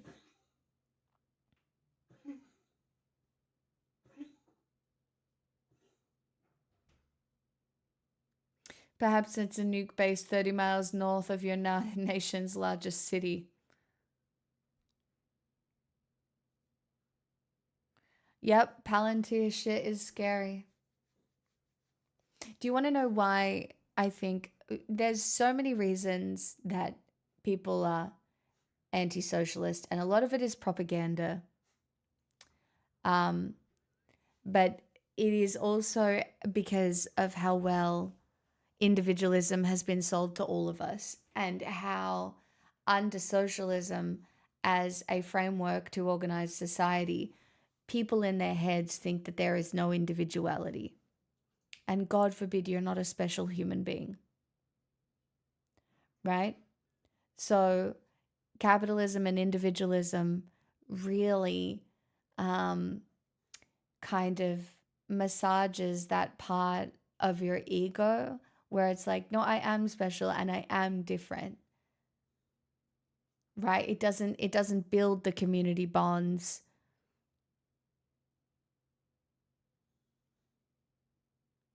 And, you know, people see all of this propaganda of like the Soviet Union and the architecture and, you know, how gray it looks. And they go, oh my God, that's socialism. That's what they think.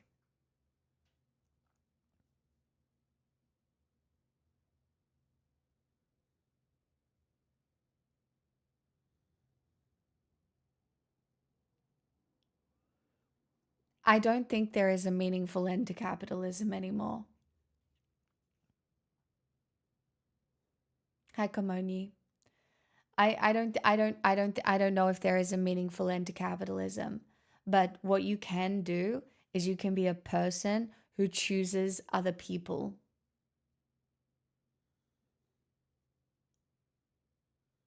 And you can be a person who continues to choose hope. And choosing hope in the face of all this shit is going to get harder and harder. That's what I know.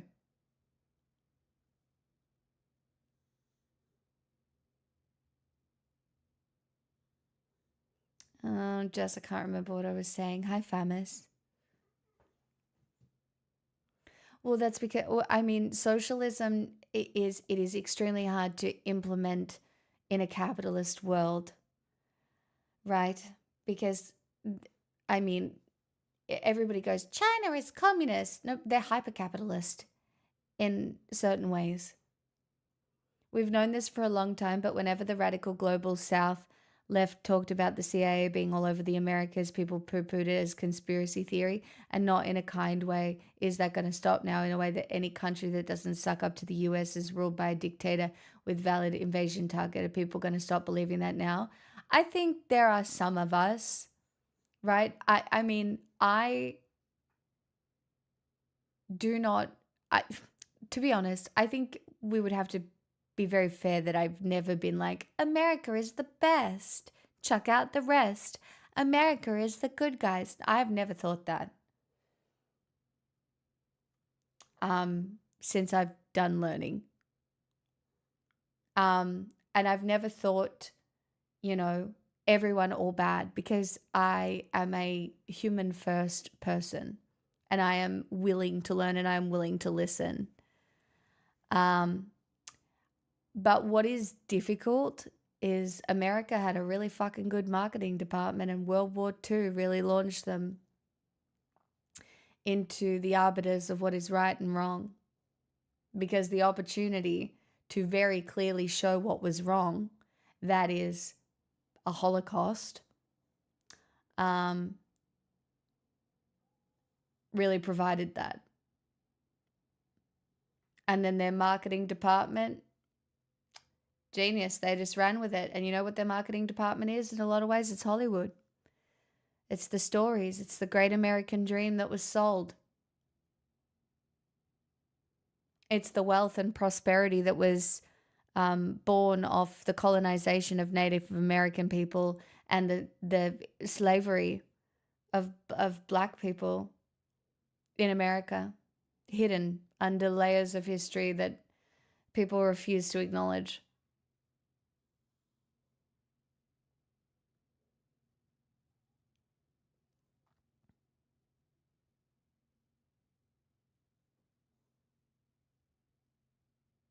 Well, that's because Hollywood realized, because this is what happens when you have moments of stability in a country, which, let's be honest, even through some of the wars that have existed, economically, America has had stability. Why? Because they've been profiting from the military industrial complex. They've been profiting from being the currency of the world. Oil, like there are so many reasons why America has experienced things. But then you see the education system not work. You see the polarization of politics for whatever reasons. You see so many things start to spiral out of control because there are holes in their democracy or constitutional republic, if you want to go with that. And when that starts to happen and things start to fall apart, sorry, that's not the point I was making. The point I was making, when you have a stable society, things like art thrive. Things like progress thrive because there are opportunities. People feel safe. The stories get told and progress is made because people are safe. They are safe economically in certain ways, and they feel safe to push boundaries.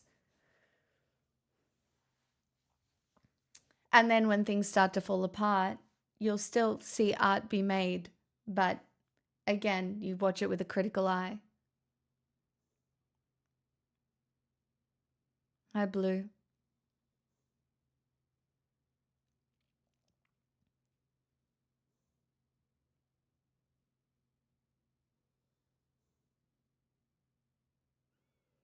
God, that's so difficult. There is definitely a way to end capitalism, but the way how that comes about requires resistance and unity. That's the problem. I don't know if it's possible. Louis, I would really love to think that what you are explaining there is possible, but from my reading, the practicality of it doesn't exist. Maybe it exists on smaller scales, maybe regarding specific countries, depending on how it goes. But when you have, I mean, today, I don't know if you saw the rumor that was going around where maybe Canada, the UK, and Australia are working on potentially something to ban X. I don't know if it's true or not. I could be spreading misinformation, but it's to do with Grok being able to undress people who are underage. And I think that attempting to remove wealth and propaganda avenues from billionaires is a good fucking start. It would be a good fucking start.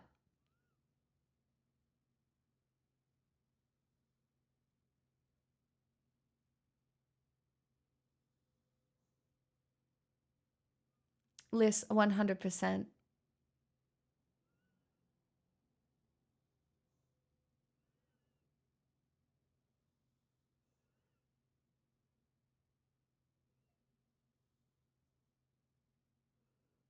Oh my God, that's so wholesome, Blue.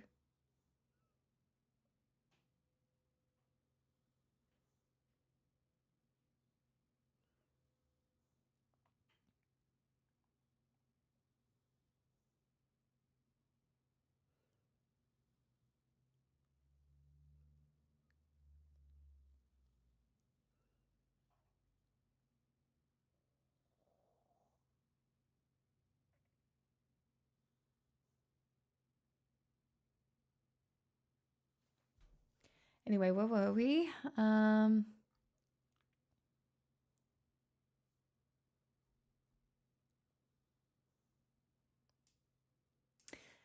In New York City in September 2006, while attempting to travel back to Venezuela via Miami, Maduro was briefly detained by the United States Department of Homeland Security.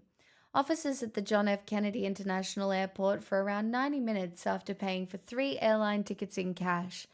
Both Maduro and President Hugo Chavez were in New York City attending the 61st session of the UN General Assembly, where President Chavez called US President George W. Bush the devil during his speech. The incident began when Maduro tried to pick up an item that had been screened at a security checkpoint at the airport, and security personnel told Maduro that he was prohibited from doing so. Maduro later identified himself as a diplomat from the Venezuelan government, but officials still escorted him to a room to conduct a secondary screening. At one point, authorities ordered Maduro and other Venezuelan officials to spread their arms and legs and be frisked, but Maduro and others forcefully refused. His diplomatic passport and ticket were retained for a time, but eventually returned. Speaking at the Venezuelan mission to the UN after his release, Maduro said his detention by the US authorities was illegal and he filed a complaint at the United Nations.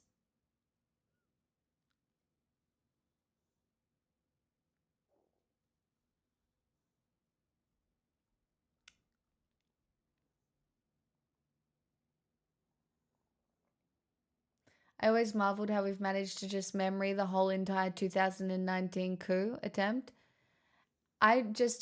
America has been in Venezuela for a very long time.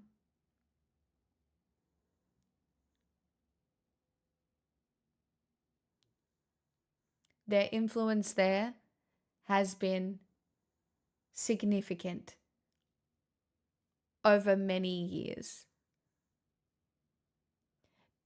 One of the biggest endings is just the oil.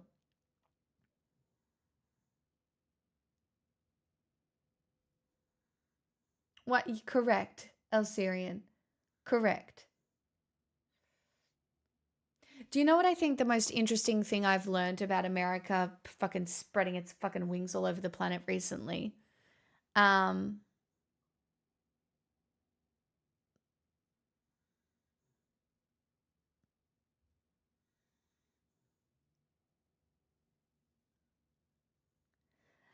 Do you want to know? So Trya, here's the point I want to make. You know how we watched that video, that philosophy one, Rosie Bradotti, and how everyone's a little bit fascist.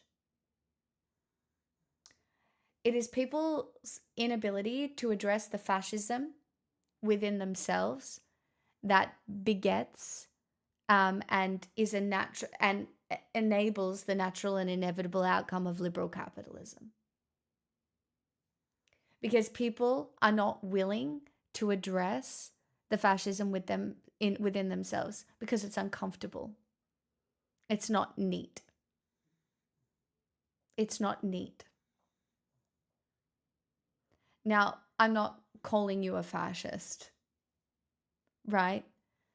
But I'm saying that unless you encourage people to sit with themselves and go, which are the ways in which I'm living my life that I long for power, that I want to experience being the boot.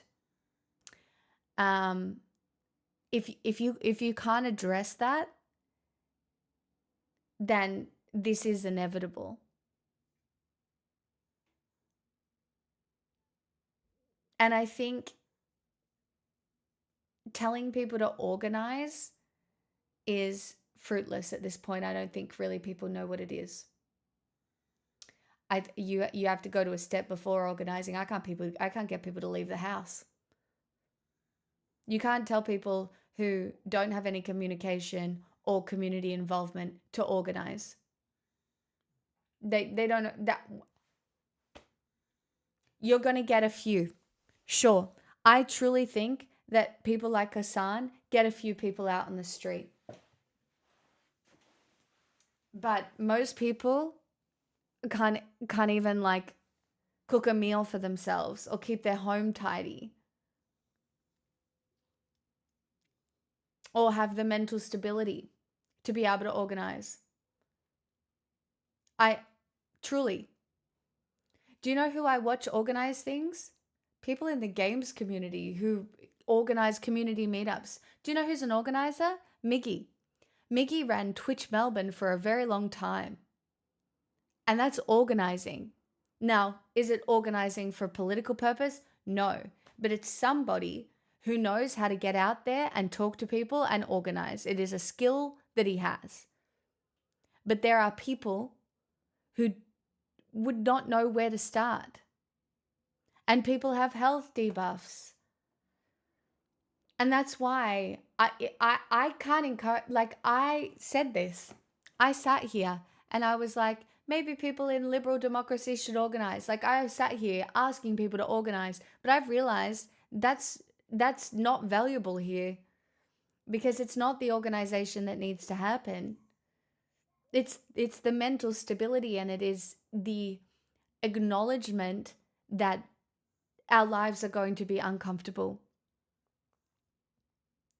That recession is on the horizon. That people in America should probably have a gun.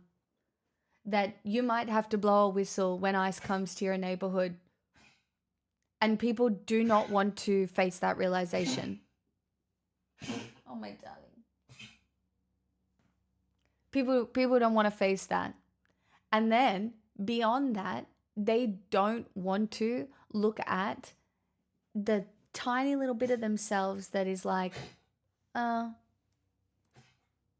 fascist. They don't all have to be Miggy. People turned up. Most people just have to turn up. Correct. But you're telling people to organize, right? Not turn up. And in order for them to turn up, that's the point I'm making. You need to be a person who turns up.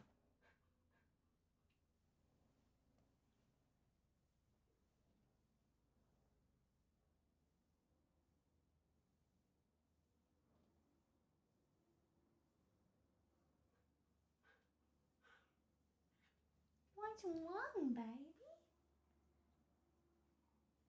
You a bit hot?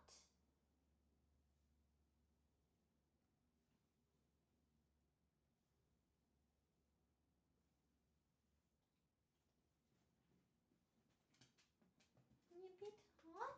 What's going on?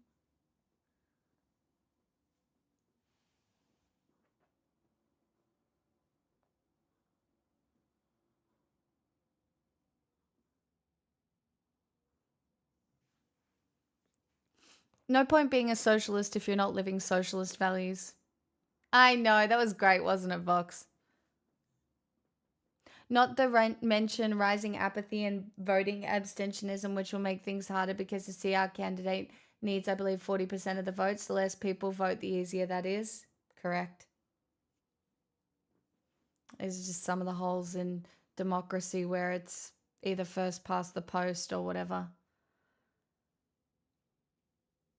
An important aspect of what we're talking about is that there is a responsibility of us as leftists to try and educate where we can and participate to inspire others in community. This isn't negotiable anymore.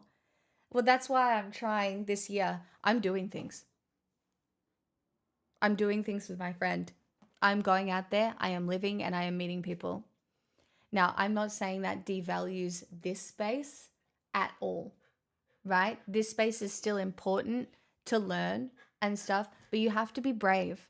You have to be courageous, and you can be angry in certain situations, and you can be fueled by spite if you want to be, which I know some of you absolutely are. That's fucking fine. So, should I rephrase it? Full-blown house Hey. deposit, so Wishing the Pix fam a fulfilling 2026. Smixel loves Smixel social. Vidane, thank you for the 37 months. I'm very grateful. I just think we have to be very clear. I don't think people know what organizing means, Trier. Like, I'm sure that a lot of people in this community know in theory what it is, for sure.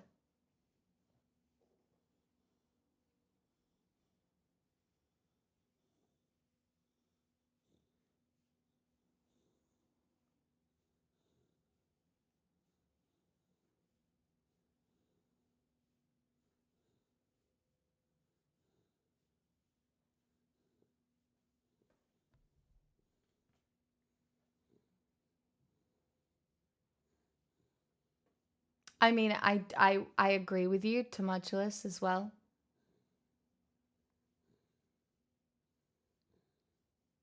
Do you know what I think is really interesting though? And this is the point that I was going to make a few tangents back, is that regarding Greenland, America doesn't have the capability to process the minerals that they want from Greenland. Like, yes, they think that they want Greenland because it is a security thing, but that we have NATO, it's already a security thing, right?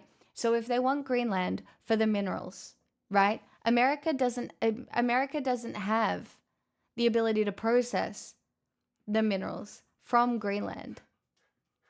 So that would take years, and it would take them years to build a refinery or whatever it is. Like maybe 13 years to be even able to mine the minerals from Greenland. Please correct any of these things if I'm wrong. I'm going off something I read very passerby.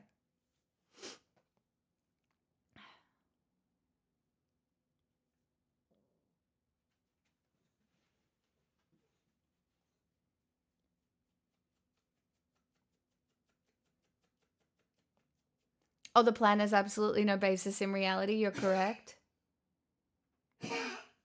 But we're so star-spangled awesome. Lol. Girl. I might give her a second pill in a sec.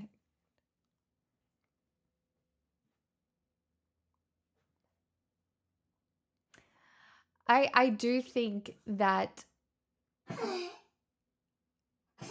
Girl. God, her cough's bad today. I am going to go give her a second pill, guys. Just bear with me for a second. Come on, you.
I decided I might like a chip.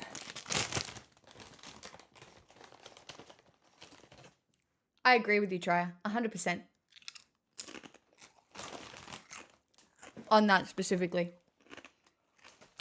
There's so many parts of it, right? It's the history. I'm putting my chips on the table.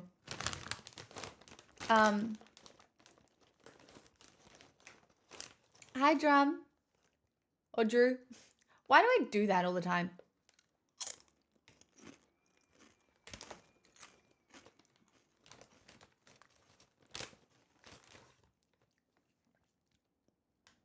It is Red Rock, yeah.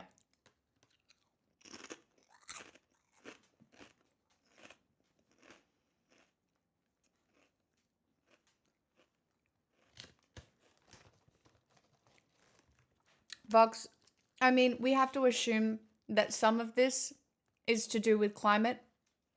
This is what I mean. I can't sit here and be any sort of geopolitical expert. Because if I was going to do that, I would have to be fully focused on it. Because there are too many moving parts. There is climate, there is oil, there is capitalism, there is politics at play, there is billionaires at play, there's shipping, there's power in general, right? Like,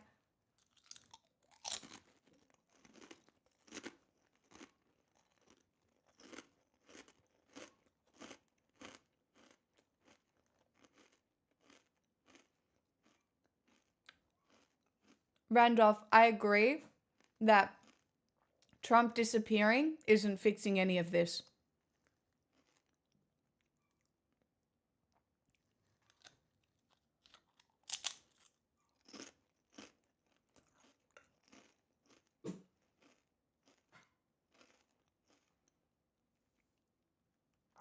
The Trump admin is in some ways woefully inept. But Trump has fulfilled exactly what a lot of the people want. Like the people in power, what they want is for Trump to be unpredictable, for him to cause chaos, for him to destabilize things. Because guess what happens when things are destabilized? People profit. People move unseen. People do a lot of shit that they can get away with. And when America is unpredictable as well, it makes a lot of things more difficult for people who don't know what is happening. Like, it is woefully inept in some ways, but also very strategic in others. Guys, I want to be very clear. Democracy as an idea is a good one. But it also, in some ways, has a lot of fucking plot holes. If you have an uneducated population, people don't know what they're voting for. They don't know what they're doing. And I'm not here to call people dumb. But so many people are vulnerable to propaganda, including me, including you. And a lot of people just, they don't even start, in Australia, they don't even understand what the difference is between policy that is handled by the federal government and policy that is handled by the state government.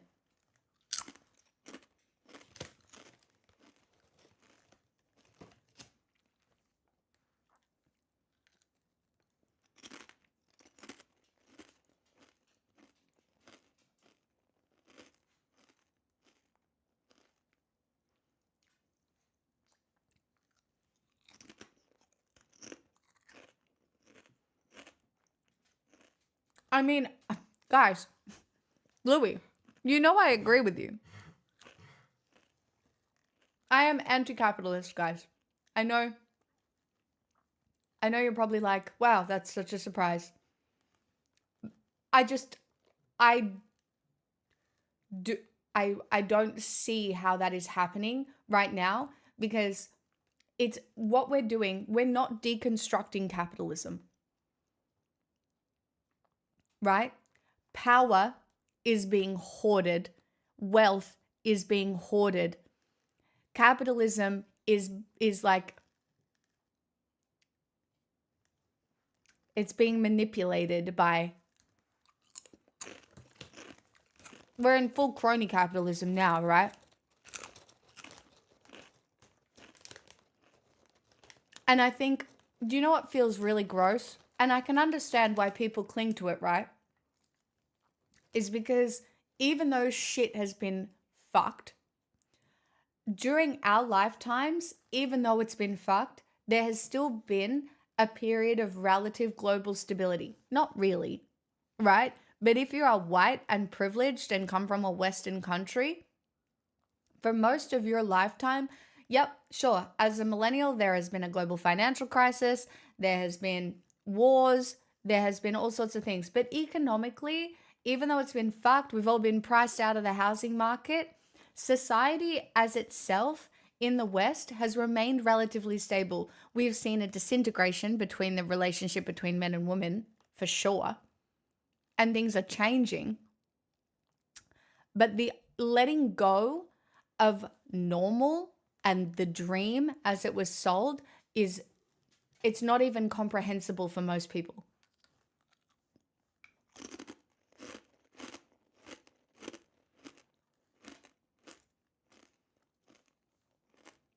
Like,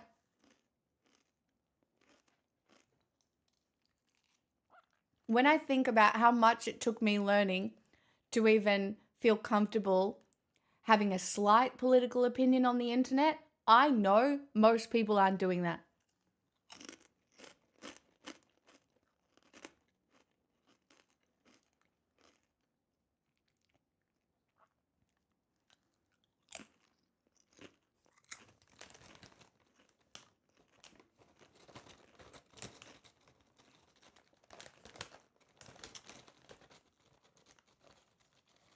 Yeah, Kamoni, that's so interesting.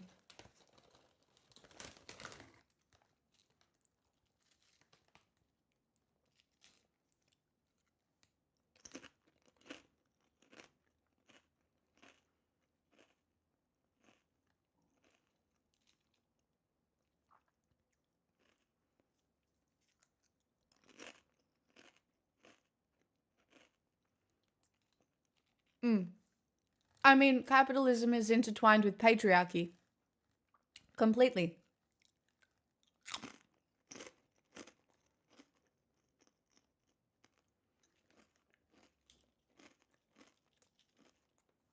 When we forget about having a human first approach to life,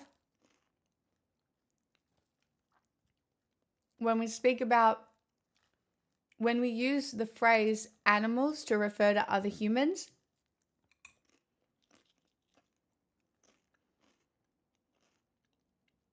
when the rule of law is overlooked and people are door knocking, deporting people, that's when we're in trouble. And that's why the greatest thing that any of us can do is humanize one another and continue to choose hope and kindness, not in the pacifist way, because I don't think I really believe in that, but in the way that you choose humanity. But the hardest thing is choosing humanity against people who don't. Well, it's just not really fun.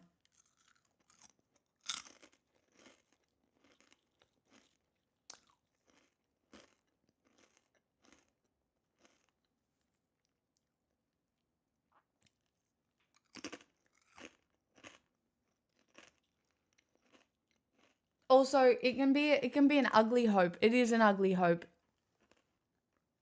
And some people are going to look at you or me and see me choosing joy on a day-to-day basis as untethered privilege in some ways. I agree with that, Trya. I agree with that. You're making the point that I agree with 100%. Hi, Ruggers.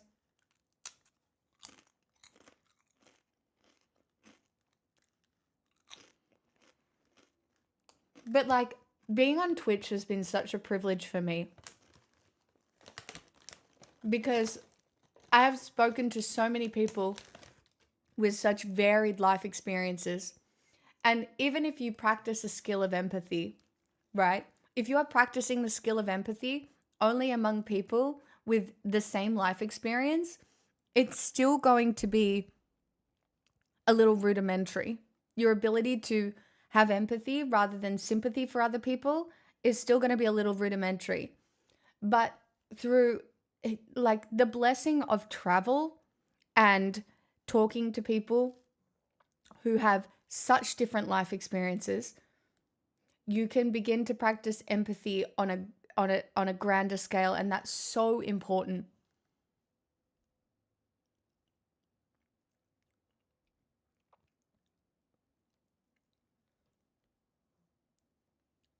It's truly. I just imagine history and having to live with your decisions of being an ICE agent.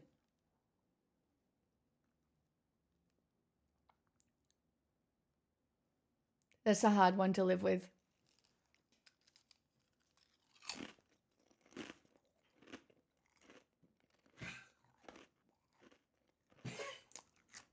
Oh, absolutely, Liz.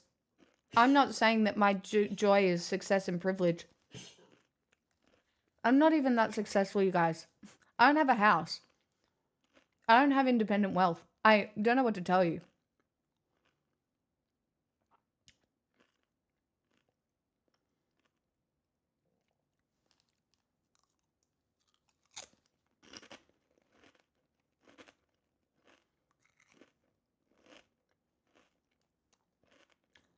What did your grandpa do during the war? My grandpa didn't go to war, but my uncle did. My grandpa's brother did.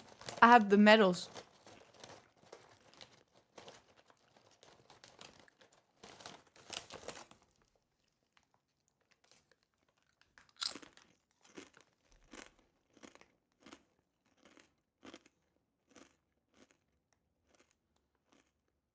I think his name was Henry.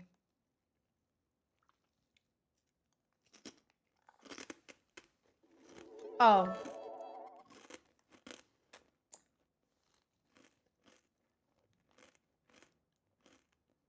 Static, thanks for the 100 bits. The success and privilege fund. Thank you.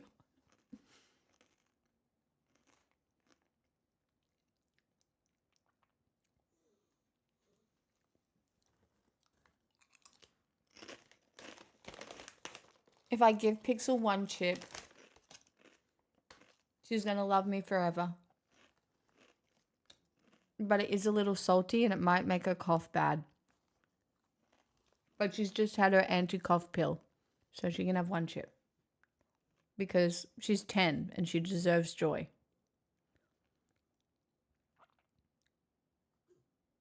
Oh. Hi, MDA.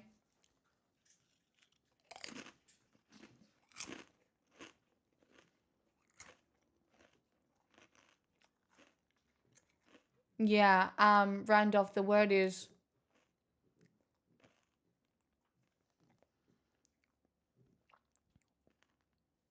I know it.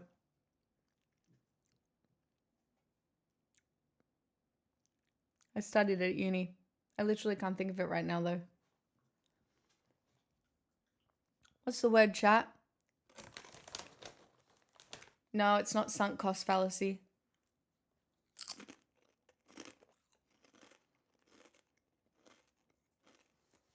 Hold on.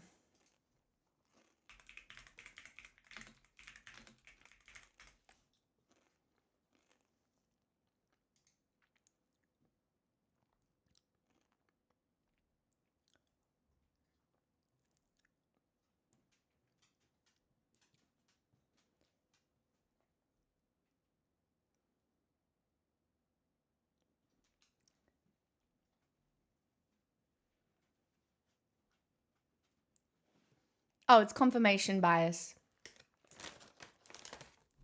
There's confirmation bias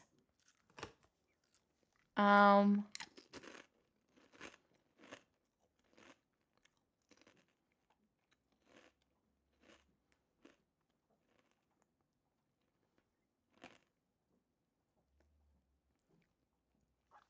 and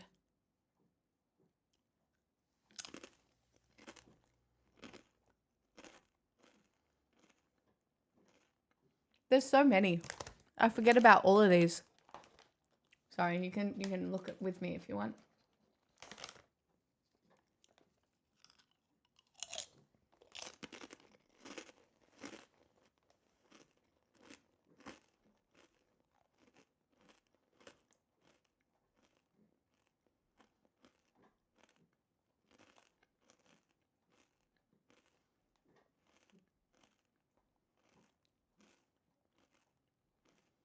Mm.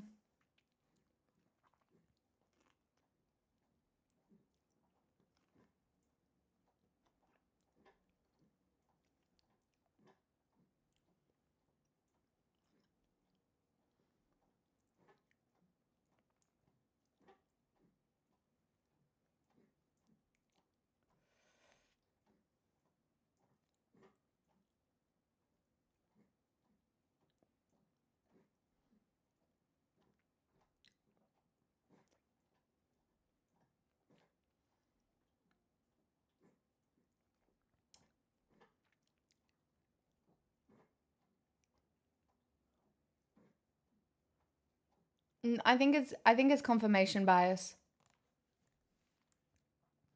No, there's a word for it. It's like the pushback. What's the word? It's different. There's a word for it. Hold on.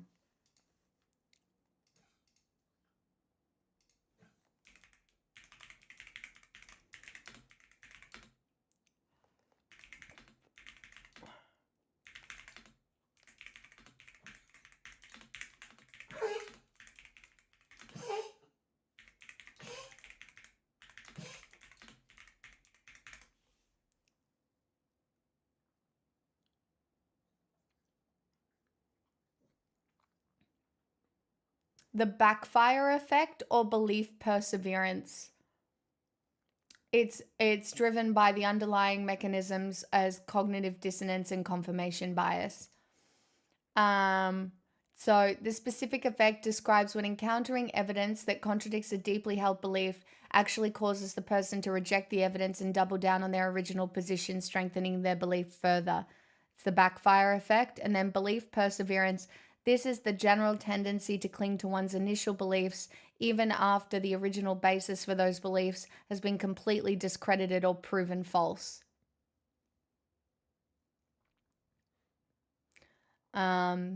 But it is related to cognitive dissonance and confirmation bias.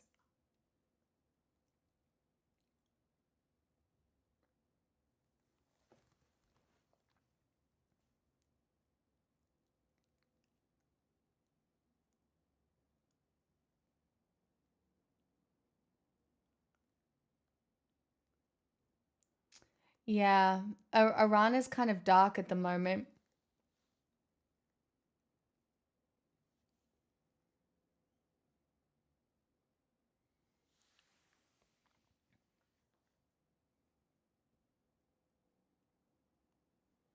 So basically, here it says confirmation bias is the tendency to seek, interpret, favor, and remember information in a way that confirms pre existing beliefs while ignoring or giving less weight to contradictory information. This bias helps maintain and strengthen existing beliefs over time.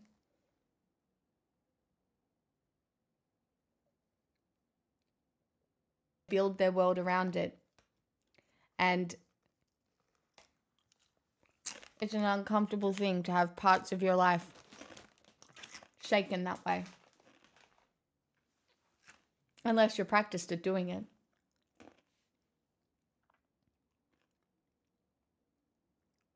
I'm trying to think of an example within myself that's happened over the last 5 years.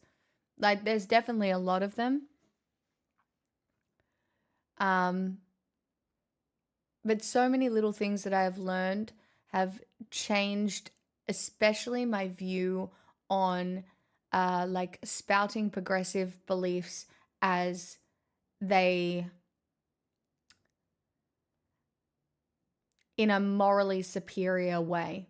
Even though I think in my heart I do believe that progressivism is morally far more sound than any conservatism based on religion. I don't use my progressive beliefs as a basis for my morality anymore. And I certainly don't espouse it as morality. I think that's where we're getting really lost, especially with Gen Z leftists, and the way they communicate online. And it's still a very black and white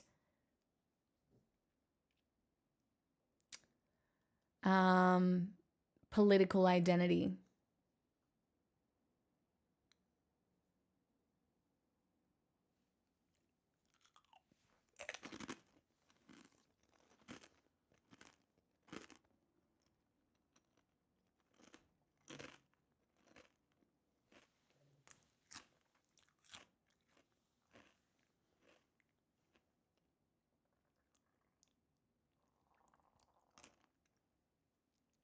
My morality is community based. That reciprocity with other human beings is an important way to live. And active care. Like, I think you can choose to others, and I think it's brave too. And sometimes you get it wrong, sometimes you don't do well enough, but then you brush yourself off and you go again.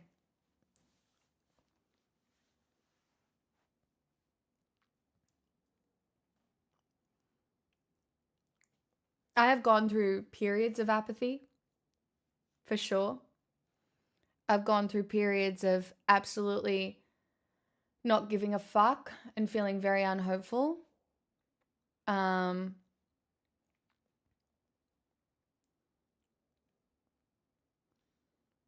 also feel like sometimes I have more of a connection to Normieville than a lot of you. And I think sometimes that the connections to Normieville, the connection that I had to the schools that I went and spoke at, that was so insightful. And just the things that people do and don't know. The things that people do and don't study.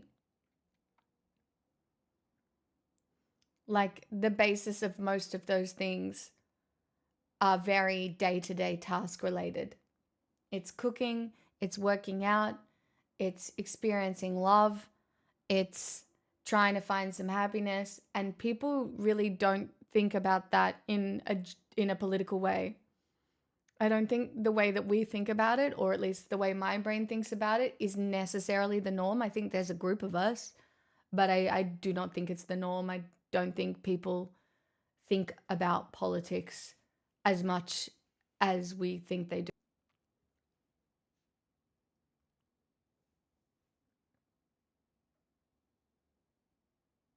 Am I ranting now?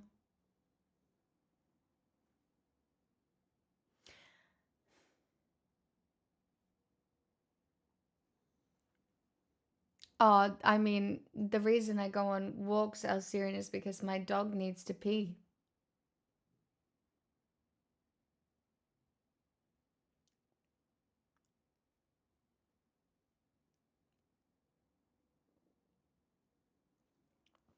I mean, this is the problem. A lot of people don't want to think about politics.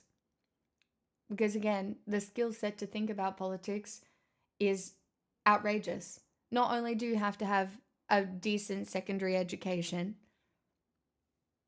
to understand the systems at play. Like, when I talk to some people about politics and I realize the bits that they're missing, for example, whether it's the federal or the state government that's in charge of something, or if they understand immigration as immigrants coming in because of this, that they can't see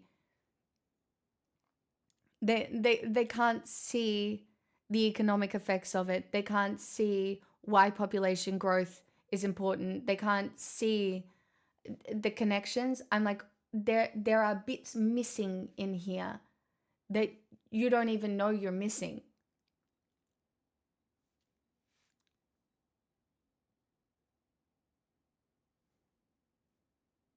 Hey, Sir Terrace.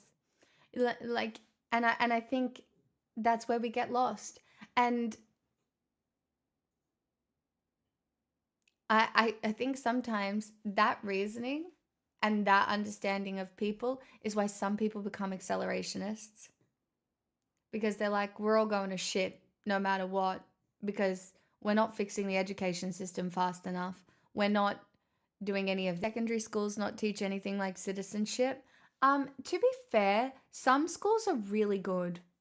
Like, for example, my nieces are at a very multicultural school and they experience so much. They do welcome to country, or they do like land acknowledgements and stuff.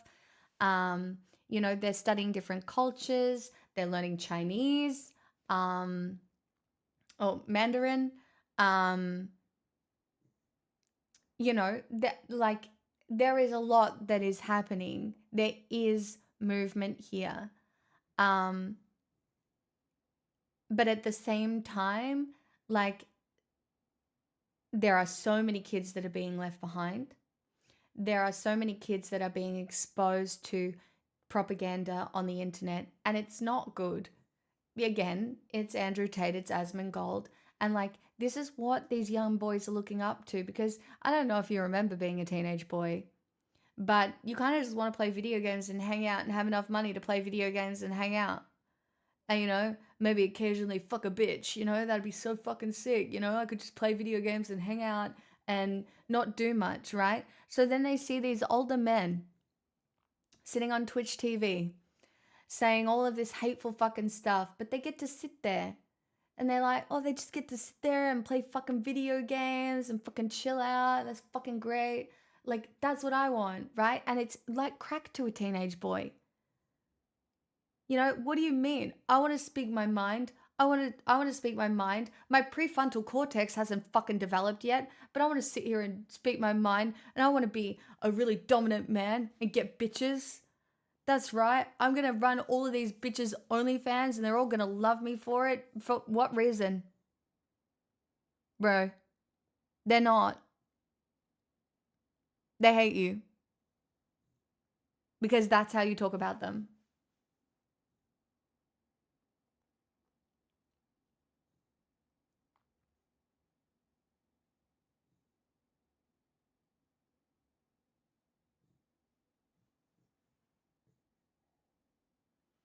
Well, try to see. But no. See, this is why you can't be a cunt to young liberals.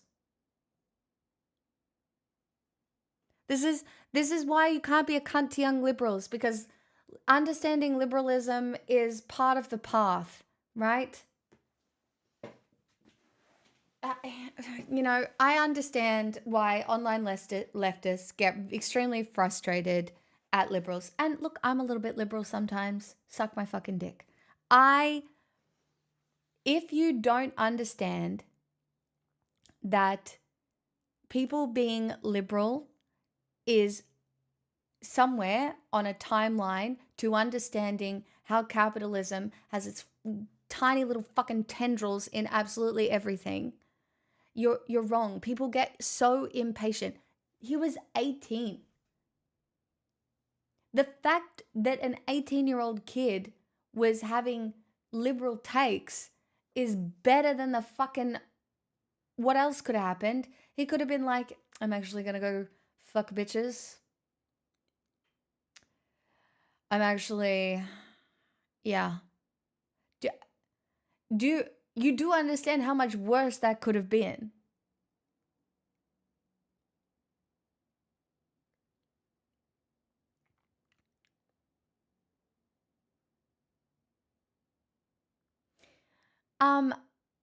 Look, there are a lot of Trump supporters in Australia. There are a lot of Republicans in Australia. I know some. They're not necessarily who I hang around with all the time, right? If you have the privilege and the information to be able to talk to these people, you do. It's not necessarily reaching across the aisle, but it is filling in people's gaps in knowledge. A lot of people don't know. I think sometimes with politics, it's extremely frustrating because it's like, how have you gotten this far and you don't fucking know? And you get frustrated. But I think you assume stupidity before you assume malice, and then you work on becoming a skilled, I want to say rhetorician, but that's not the word. Rhetorician. You know the word? What's the word I'm going for here?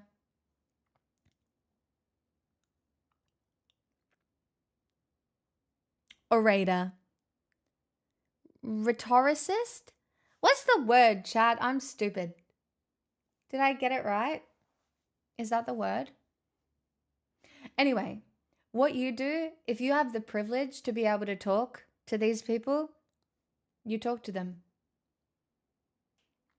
And then you try and do it from a place where there isn't judgment. Because if people will only listen to you if you talk to them with a level of respect. Just don't become a fucking sophist, right? Like, Trump supporters in Australia are missing so many bits and pieces.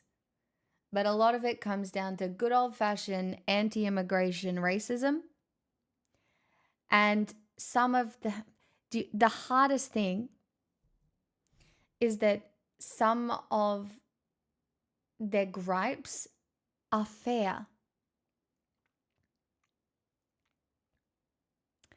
They're fair and frustrated, and you can see where the people got to where they got to, especially when you've got right-wing fucking media all over the place doing real solid propaganda. There's no need to respect people who won't respect you. I disagree. There are certain circumstances where choosing respect is still the better of two choices. Like, I'm not holding hands with Nazis, okay? Right? But I have definitely had experiences in my life where I have chosen to respect, particularly men who do not respect me. And it has resulted in a better outcome than it would have been if I didn't. And maybe that's just what it is being a fucking woman. Because in a lot of cases, you have to show respect to people that don't respect you for whatever reason. And so maybe you learn that. Maybe that's why we should have a matriarchy.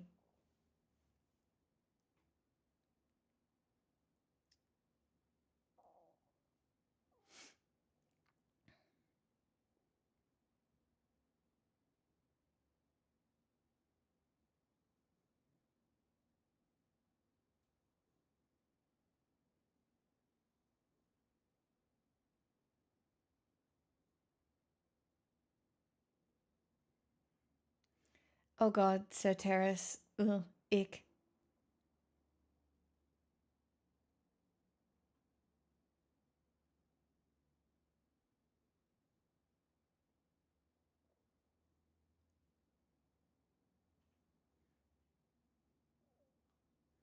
I mean, I agree with that, Trya. I do think tolerance culture is part of it. But if you have progressive beliefs, there's not really a way to live them without showing some kind of tolerance, because without it you don't have intersexuality. Oh, okay. Intersectionality. So how do you deal with that? Right? There has to be a level of tolerance because without it, you don't have intersectionality.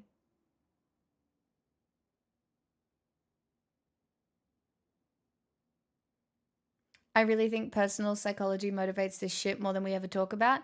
I mean, I brought it up just before. People's little fascist inside their brains that exists. Right? It does. And there are people who acknowledge it. And if you acknowledge the little fascist inside your brain and you actively work for something greater, then cool. But some people just find a moral outlet for their little inner fascist and then it feels good for a minute, but it gets us nowhere.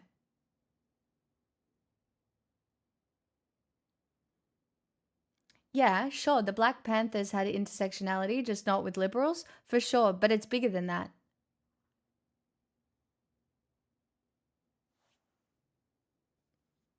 And it's bigger than that. And we're in an absolutely different time.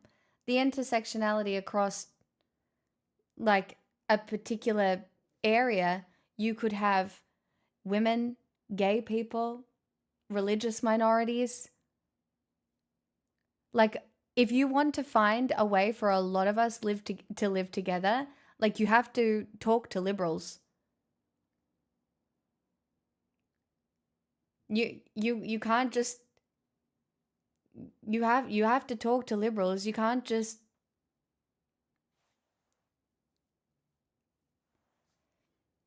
my little fascist wants to be correct. My little fascist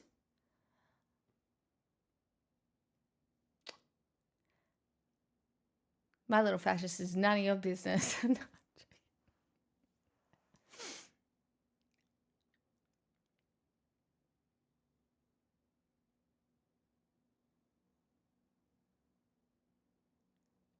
Nobody is born having read theory.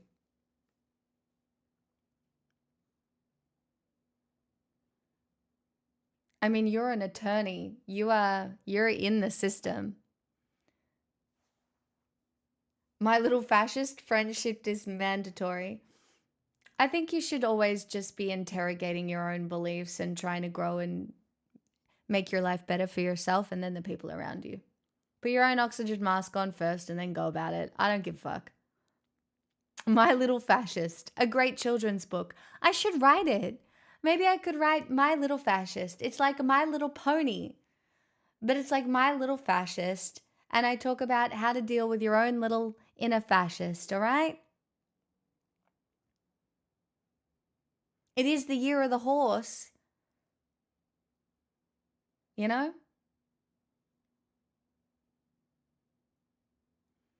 We will only ever learn to philosophize, okay? And we will never know everything. Would the book include jars like the pony ones? Shh, Brian, we don't tell people about the jars. That has to do with the matriarchy. I'm joking, sort of. I just try to be polite and not apologize for who I am. I have a rainbow flag sticker on my laptop and a Band Live Animal Export bumper sticker on my car. Like, damn, you're crazy.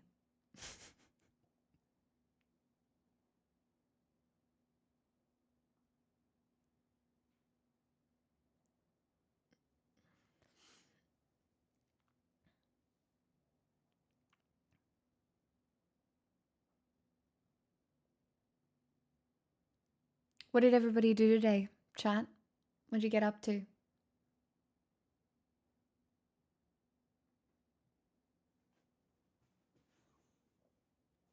Absolutely, forlorn. Completely agree.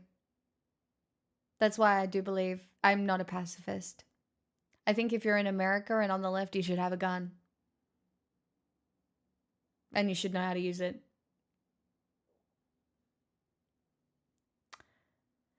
Doobity-doo.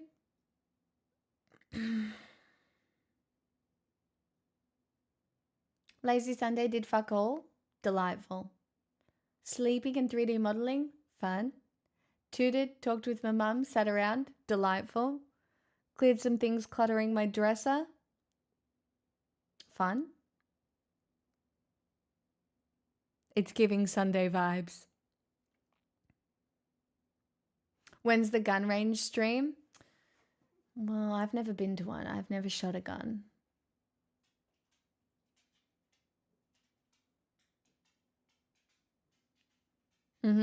My tweet the other day was you unironically have to light the modern beacons of Gondor. Now, how would you do that? That is buying a whistle, getting to know your neighbors, and swapping numbers with people in your community. Hey, Shelly, how you going? The kids going well at school? That's great. Was wondering if we could swap numbers. All right? Cheers.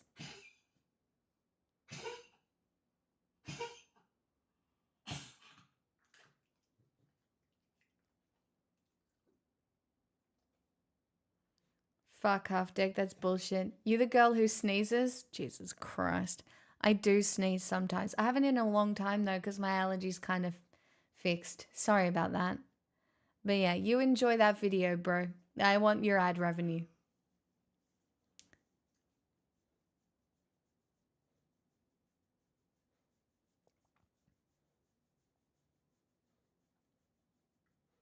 So you didn't talk to anybody else?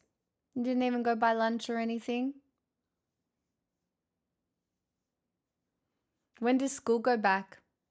I'm sorry. I know holidays are hard for you though.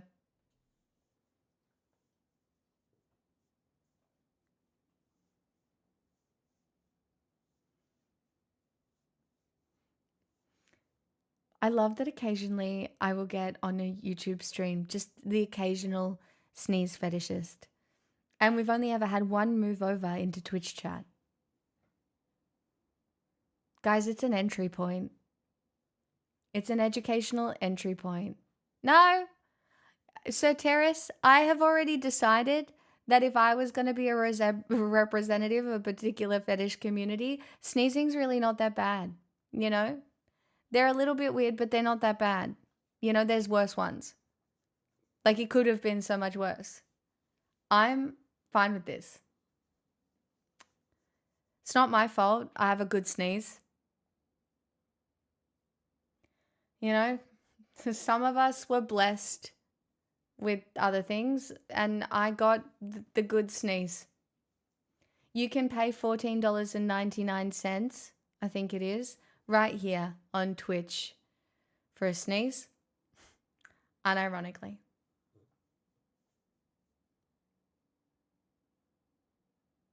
Buy one today. I see, Trial.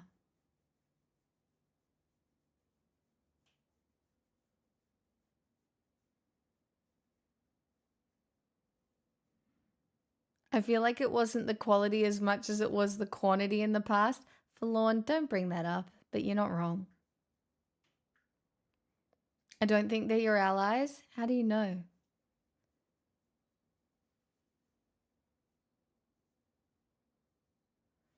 You do have a good sneeze, Slay Queen. I don't know if you've ever gotten a female supporter on that. Well, no one's ever really clarified.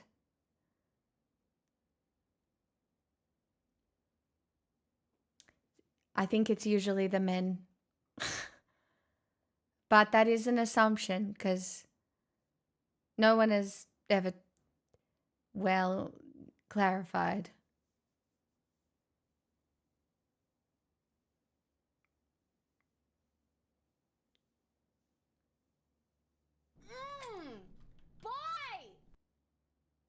No, it has to be $14.99, not $15.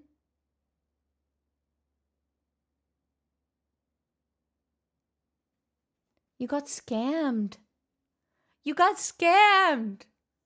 It has to be exactly $14.99, doesn't it, chat? Sorry, I didn't. Achoo. Sorry, you got a fake one. I mean, I'm sure there is, Vox. I need to take my dog out, chat. I think she needs to do a wee. She had a big drink before. So I will leave you to, I don't know, talk about sneezes or something. I don't fucking know.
I decided it was time and that I deserved a little treat.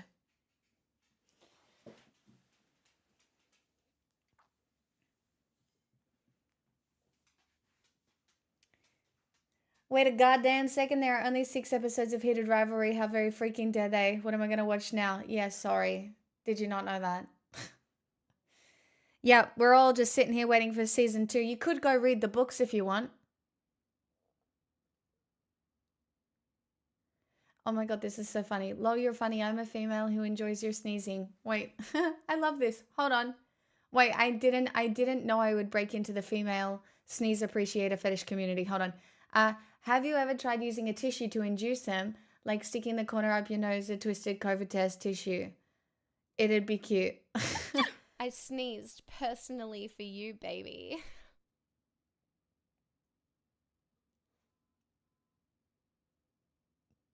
I love the internet. It's such a special place. It's such a special place, and I am a special part of this special place. It's just so special. And so you became a big forehead streamer after failing being a ballerina. Correct. That is what happened. Along with my big nose. Uh-huh. Does that bother you?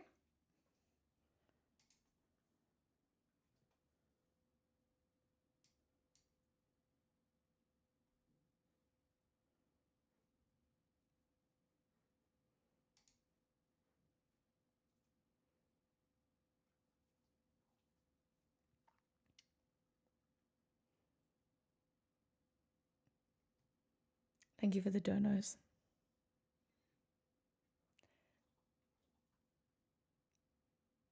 I'm just going to dump all my own securities onto you now. You can. That's fine. I can take it. My mental health is so good at the moment. You could be like, you're an ugly bitch. And I would be like, okay.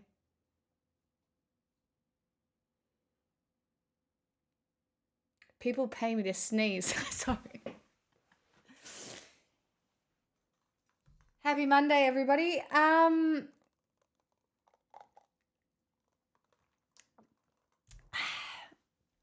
you wearing a Christmas sweater? No, it's Josie's. She gave it to me. Isn't it nice? She gave it to me the other day at her house. And I was like, you know what? I haven't worn a turtleneck in months. Well, weeks. And I love turtlenecks.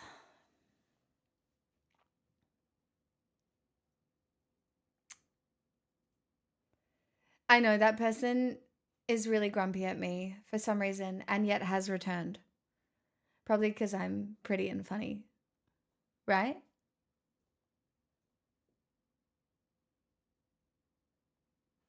Right? Or...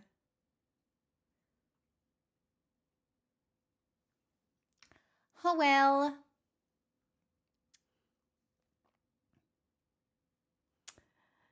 It's alright. You can hate watch me.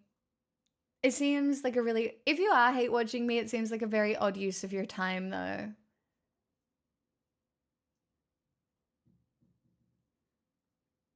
Do you know what I mean? Ugh. Yeah, you really let it out. You know what? Men don't get to express their feelings often enough. Do you want to do it in a full sentence? Or do you just want to... ugh. Because I don't care. I'm giving you a full sentence. Like, if you would like one, you can get mad at me in a full sentence if you want. But I suppose you have to be kind of brave because I'm definitely smarter and wittier than you. So the chances of you being eviscerated in a semi-public forum are quite high. Do you know what I mean, Jellybean?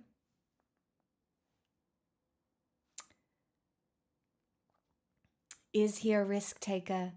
Is he an alpha risk taker? Find out. More at 9.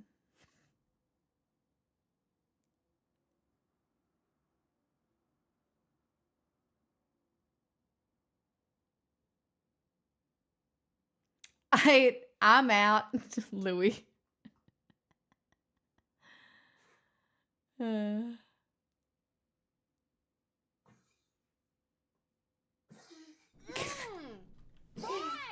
Raya. Handera gifted a tier 1 sub to Banjo Droid.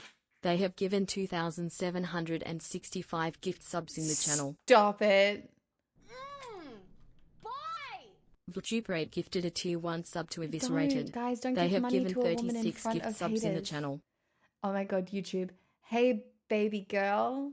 Oh, stop. You think I'm a baby?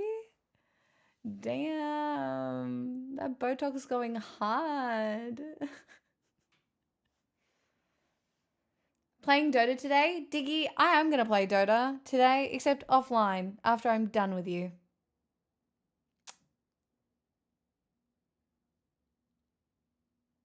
So I can be the worst version of myself, but not in front of you.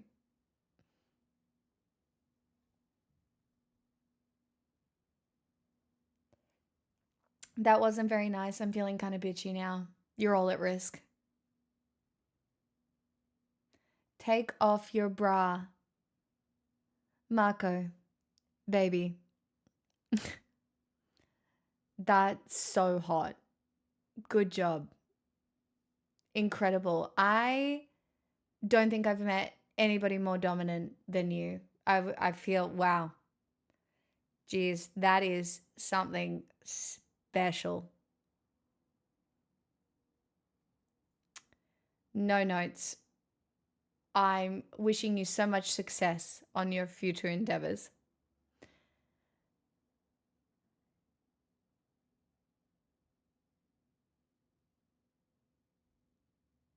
How do you feel about online freak time? I'm a freak who enjoys sneezing and would do pleasure time on Discord. You can't afford it. I don't do that.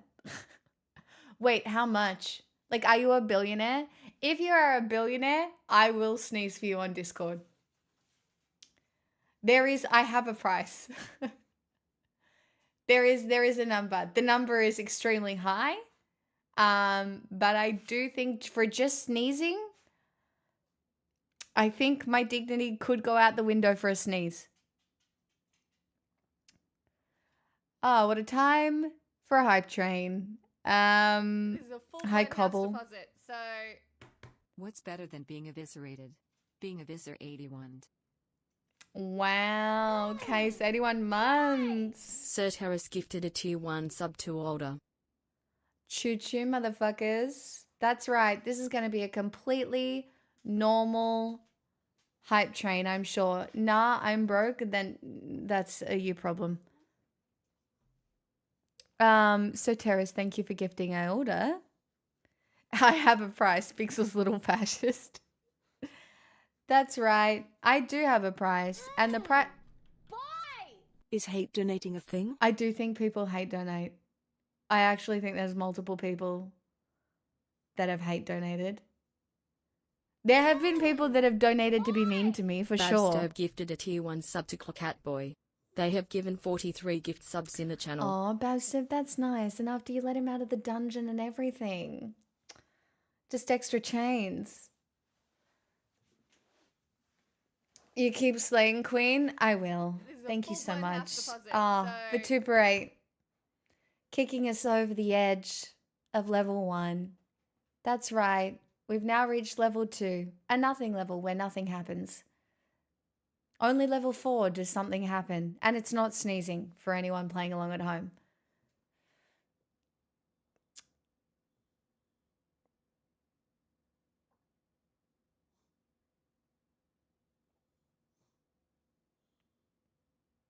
In fact, for level 2, you know what I'll do? I'll pick up my dog. Come here, you. Something This is should a happen at full-blown level house 3. deposit, It could, so- but it won't. Thanks to @Jaeger08 Larson for my sub gift. The more right-wingers troll, the more money you get. What a box of tools. Oh, my little baby. Do you think you deserve some subscriptions? That's right, This if is a this level full-blown 2 house fails, it's deposit, on you. So It's the summer, sun with face emoji, solstice cat boy, sun with face emoji, weary face emoji. Today, red heart emoji, is the beginning of step in May, tired face emoji, from 6 keycap emoji, in the morning, 100 emoji, 2, 9 keycap emoji, at night, 100 emoji, you can, party popper emoji, expect the sun to winking face emoji, cat boy your skin up, fist emoji, put on your puggies, nervous sweat emoji, and your cat boy, woman's hat emoji, hat, top hat emoji, because the sun with face emoji, rays will blow, tornado emoji, you away, kissing face emoji, speedy emoji, look out for Fool, steaming, you're nervous rich. sweat emoji, tired face emoji, puggies in the sun with You're face rich, emoji, doll. daddies, worry face emoji, day was yesterday, AOK emoji, today is Wow. for you, How does worry it face feel emoji, worry to face be a emoji, poodle? go out and dinner fat Bourgeoisie Stephanie, poodle. peach emoji, We peach even emoji, skipped level peach 4. No emoji, Irish. enjoy Oh, Stephanie, it's supposed to be an nervous uwu sweat accent. emoji, nervous sweat emoji.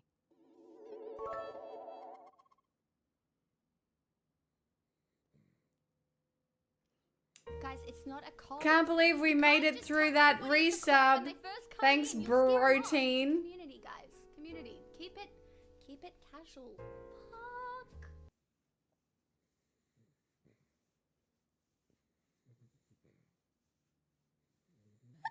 I sneezed personally for you, baby. The reason for my donations are not based on hate. They are grounded firmly in Uche theory. This is a full-blown house deposit, so...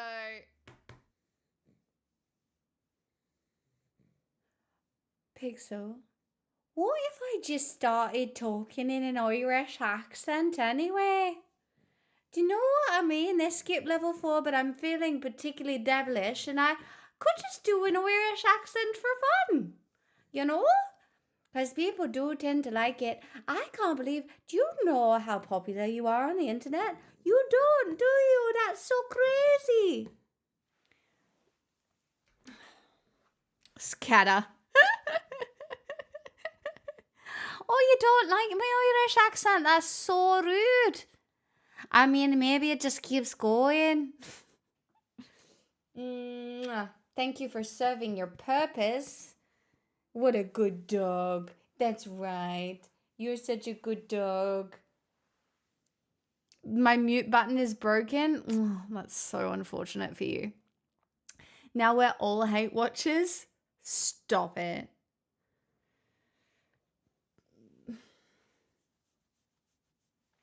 Well, guys, I don't want any more money. That's extremely generous. The fuck? I don't want any more.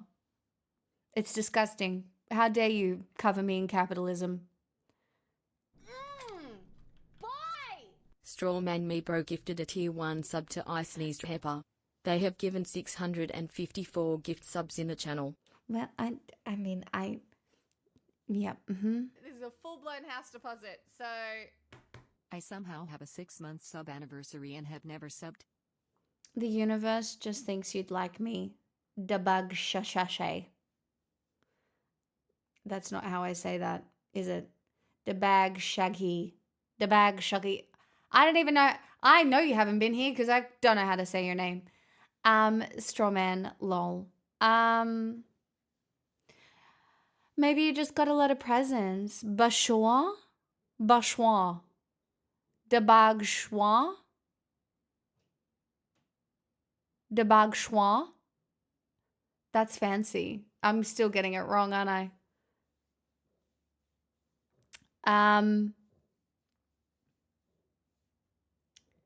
Cheers? Sorry? I don't know what you want from me. No, just Bashoa. Ah. Bashoa. Well, welcome. Hey. Sup.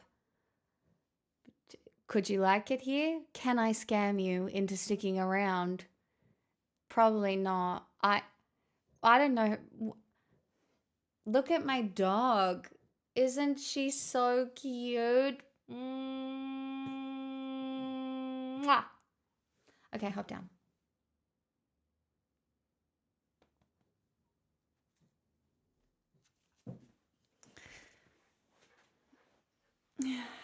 I could do a 30-minute scam. Have you subscribed yet? No? Well, do I have an offer for you? In the next 10 seconds, you can achieve something other people cannot, and that is the perfect edge. But you are running out of time. It's now or never.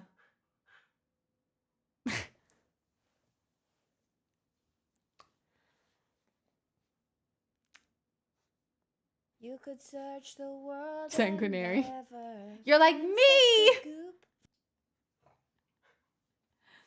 Thank you so much for the 94 months. The Sneaky 2-3 has been a very long time. I'm very grateful. Why did you give your dog a perm? It's a poodle. I have a poodle. The dog's a poodle.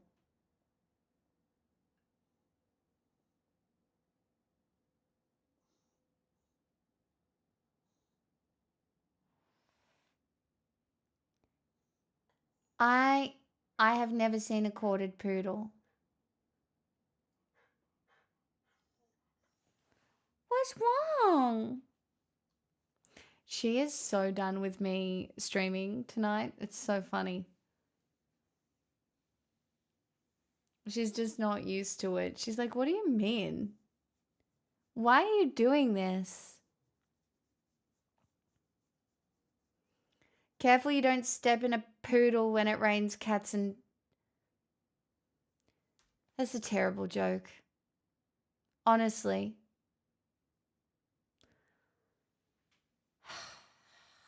Man, between this and the sneezing. Hi, Father Agus.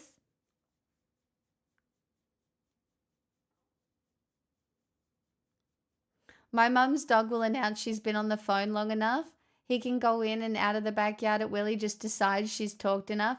Pixel is deciding that I've streamed enough. I don't know if she wants more food.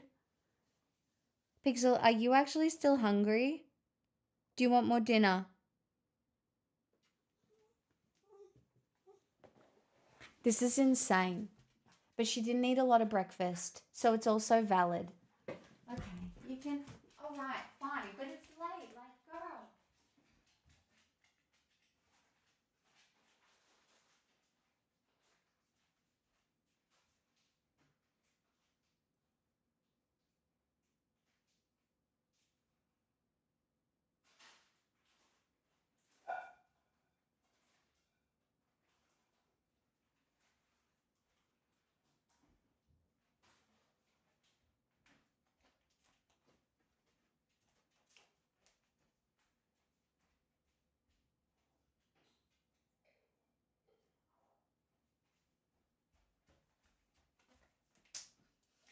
Yep, she wanted more food. That's so funny. That's so fun. I smell like peanut butter. I forgot to close the peanut butter thing, and now I smell like peanut butter. Is that hot or...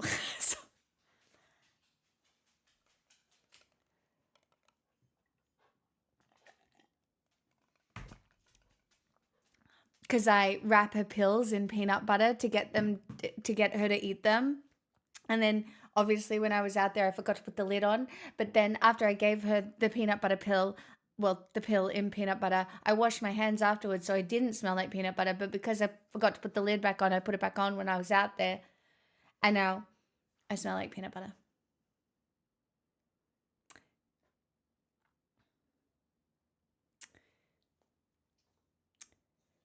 Anyway, song time? Song time? I don't think I should say any more sentences tonight. It feels not good. I feel like we should, do something else. I feel like we've covered a lot tonight. We had a thing. No, everybody loves our biannual fucking podcast that is coming back. It is coming back as soon as we get our hair washing schedules right. Should I request this song again so you can learn it better? Abso-fucking-lutely. Unironically, I don't know what it is in my brain. But as soon as you do, I'll know.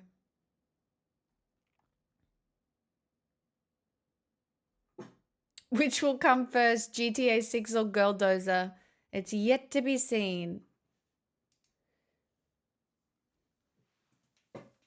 Now, I think my volume's going to be all out of whack, so just bear with me for a second.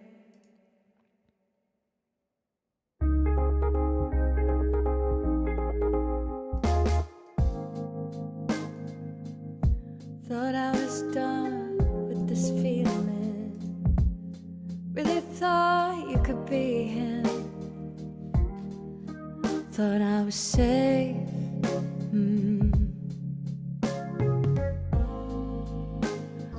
You were the one that I needed, like a breeze in the evening. Him to her. And then you changed. You're all the same, yeah. It's too much to mend. You're the hug that had to end. Though I've tried to hold on, and if you knew me at all, you wouldn't try to keep me small. Who would do that to a friend, let alone the one you love?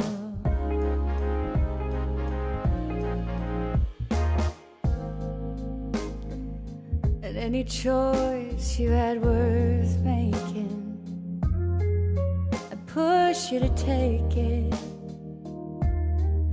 No questions asked, no doubt in mind. But when they're mine, yeah, react like I'm crossing a line. I'm too much to handle and just dial it back a bit. Well, I'm not having it, babe. It's too much to mend. You're the hug that had to end. Though I've tried to hold on, and if you knew me at all, you wouldn't try to keep me small. Who would do that to a friend, let alone the one you love?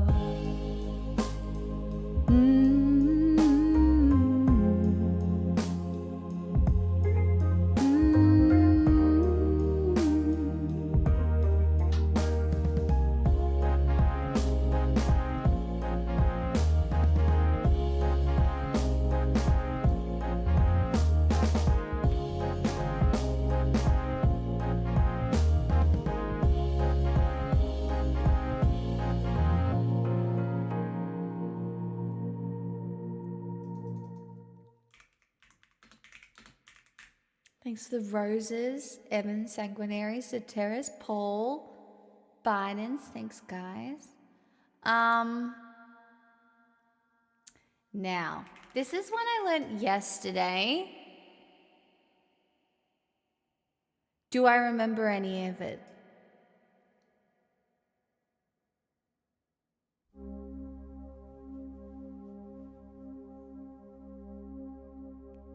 Let me inside you, into your room.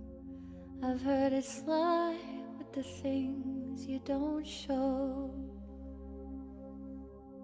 Lay me beside you, down on the floor.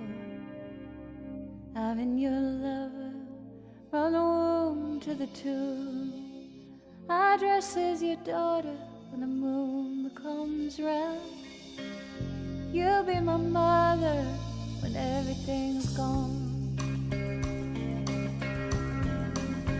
And she will always carry on. Something is lost, something is found.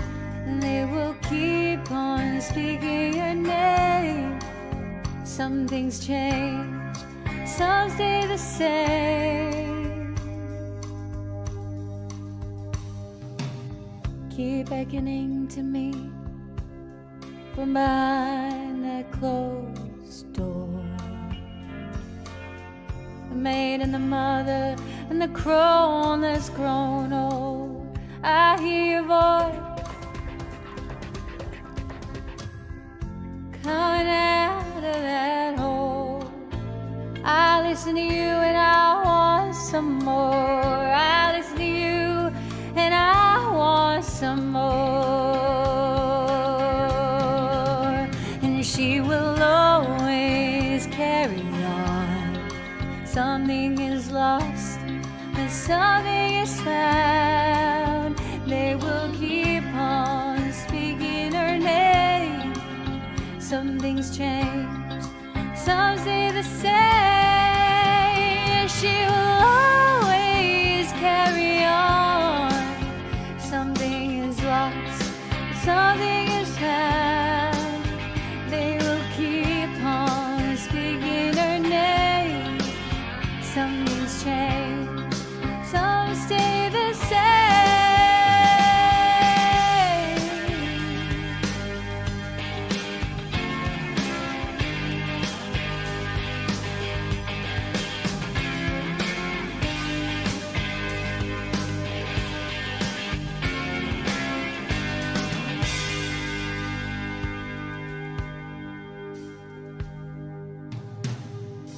Let me inside you,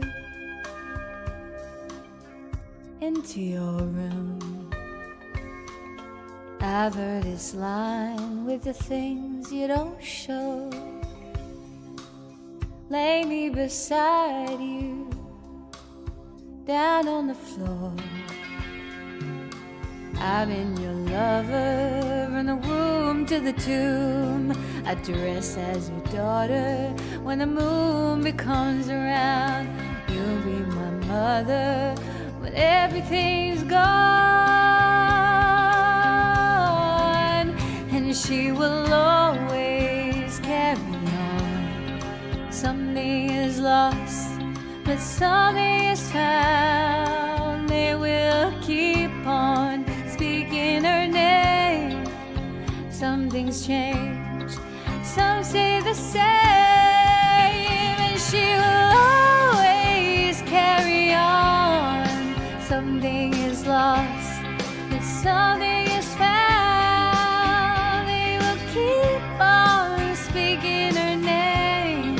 Some things change, some stay the same. And she will always carry on. Something is lost, but something is found. They will keep on speaking her name. Some things change, some stay the same.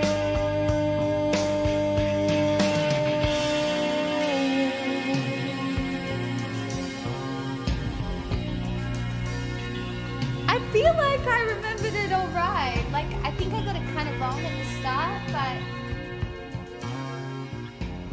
I feel like I remembered it kind of close. Why can I not copy this link? I have to go to chat. Where's chat?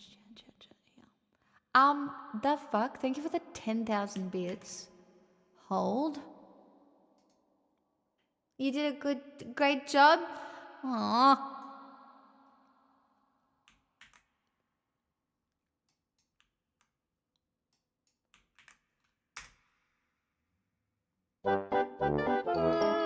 Jumbo!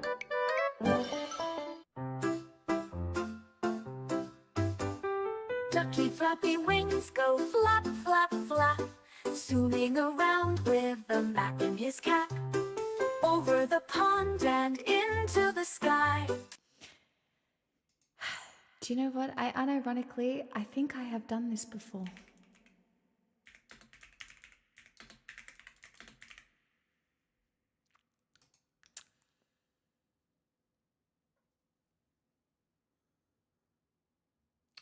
But there is no track.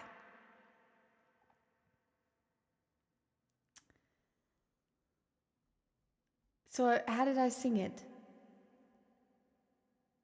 I think I just sang it over the thing because there's no track. Jumbo! Oh, what a time to arrive, Alexandria.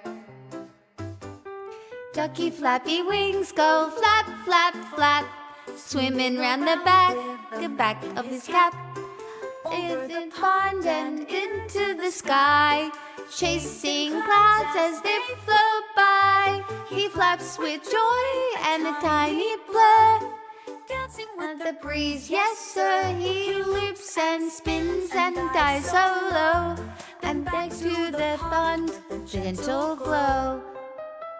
A flying duck full of cheer. Flap, flap, flop, he's always near.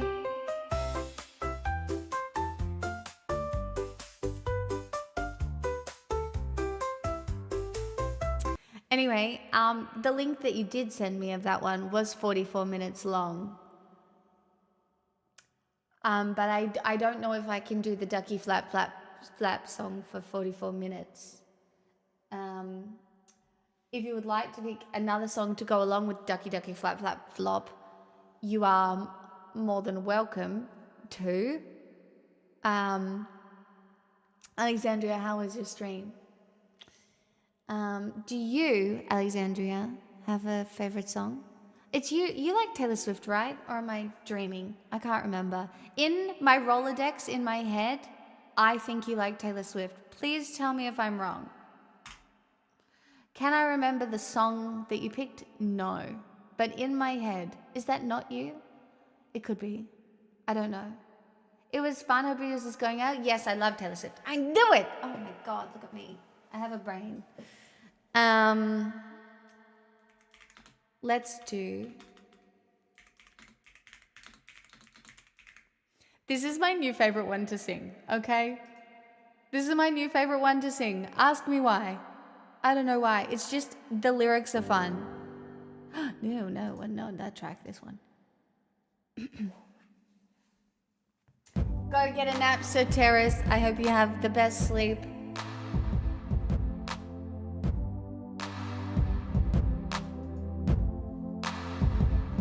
Her name was Kitty, made her money being pretty and witty.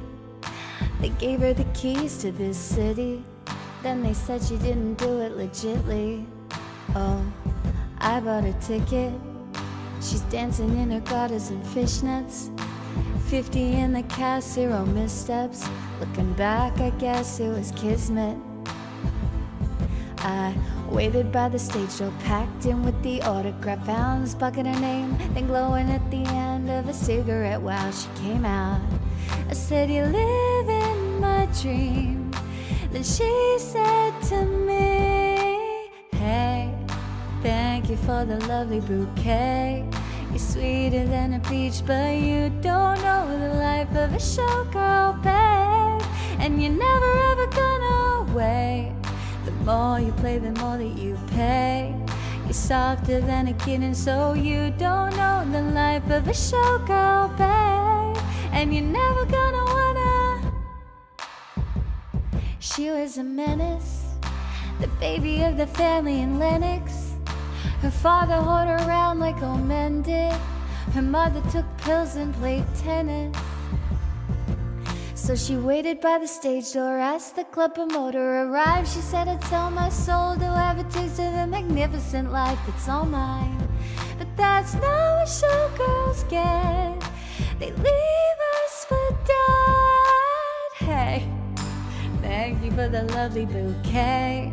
You're sweeter than a peach, but you don't know the life of a showgirl, babe. And you're never ever gonna wait. The more you play, the more that you pay. You're softer than a kitten, no, you don't know the life of a showgirl, babe. And you're never gonna wanna. I took her pearls of wisdom, hung them from my neck. I paid my dues with every bruise, I knew what to expect. You wanna take a skate on the ice inside my veins. They ripped me off like false lashes and threw me away. And all the headshots on the walls of the dance hall are of the bitches who wish I'd hurry up and die. But I'm immortal now. Baby dolls, I couldn't if I tried. So I say, thank you for the lovely bouquet. I'm married to the hustle and now I know the life of a showgirl, babe. And I'm never know another pain. hanging by the lips again. Lace sequins of forever, and now I know the life of a showgirl, babe. Wouldn't have it any other way. It's impossible to sing, but I don't know. The cadence is fun. I don't know how to explain it, but it is fun.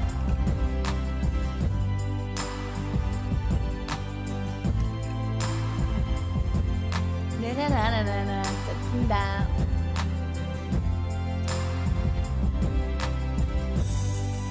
Thank you for the lovely bouquet.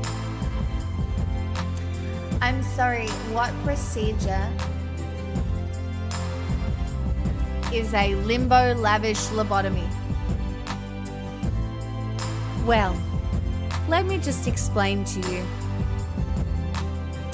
I could just start from the beginning. Oh, I would love to sing Robin. Let me explain to you from the beginning. Robin, please. I was a young girl with no friends. A little bit too smart for her own good, but not that smart. Not smart enough to actually fix any of her own problems. Like, book smart, lame smart, really got me nowhere. Anyway, that led to depression and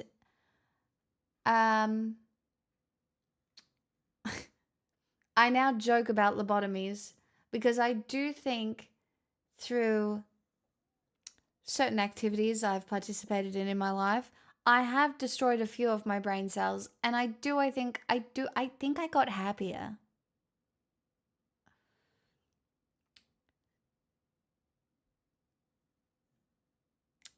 Anyway, I don't think we should have lobotomies, but there should be like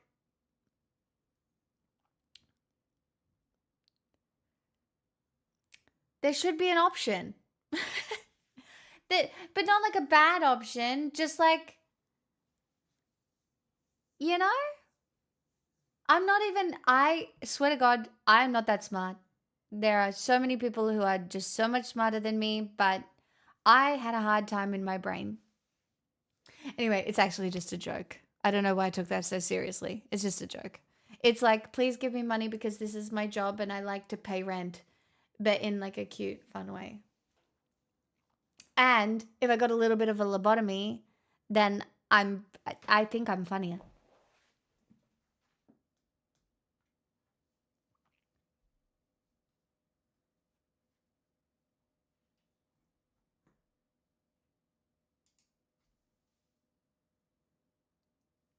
God, that is not good lighting. Ugh. Jesus. I love this one.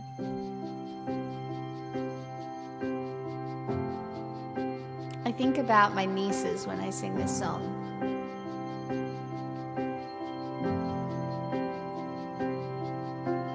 Long may you reign. You're an animal. You are bloodthirsty out. Window panes, talking utter nonsense. You have no idea. Strings tied to levers, slow down clocks tethered. All this showmanship to keep it for you in sweetness. Way to go, tiger. Higher and higher. Water and lighter for you.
go, tiger.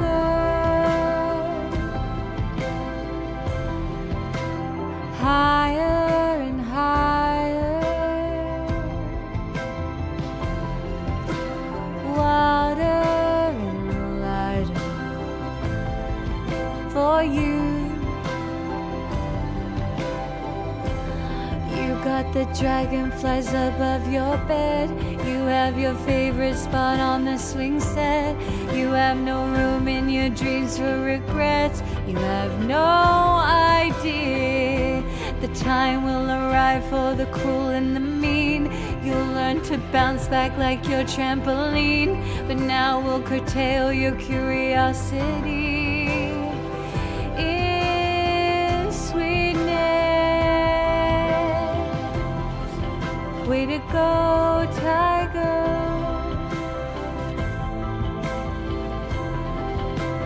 Higher and higher,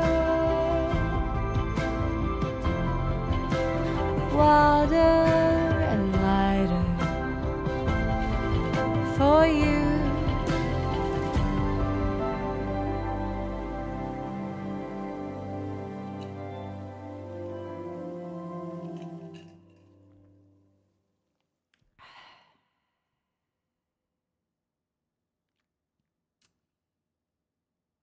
We don't know depression is a chemical imbalance because okay, hold on.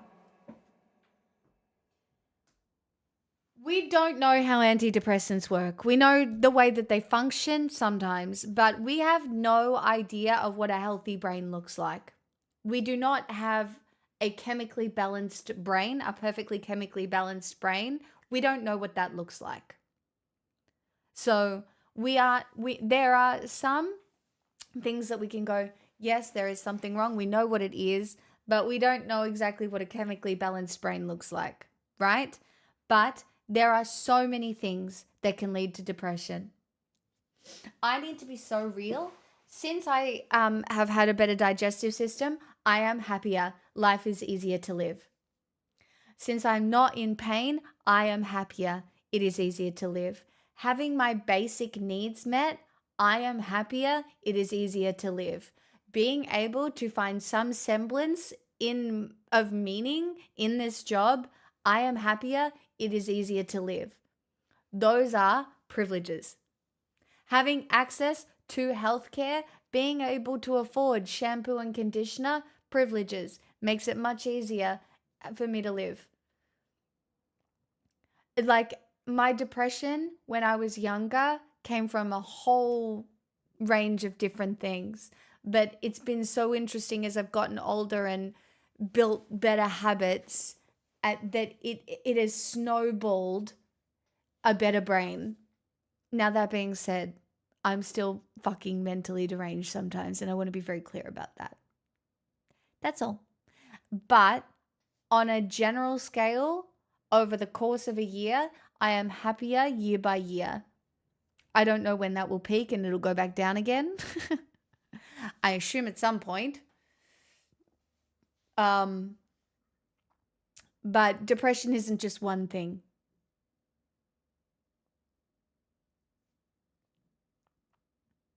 Depression isn't just one thing.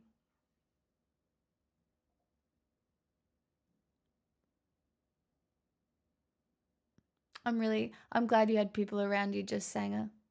I'm not going to lie, coming off antidepressants for me, even though they were very low and mainly I was taking them for pain, I felt bipolar. The swings were huge.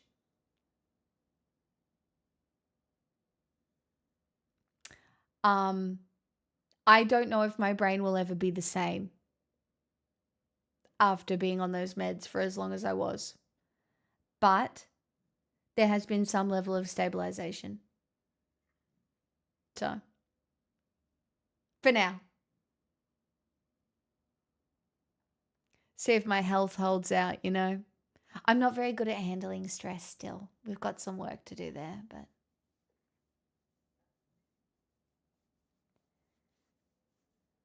oh well.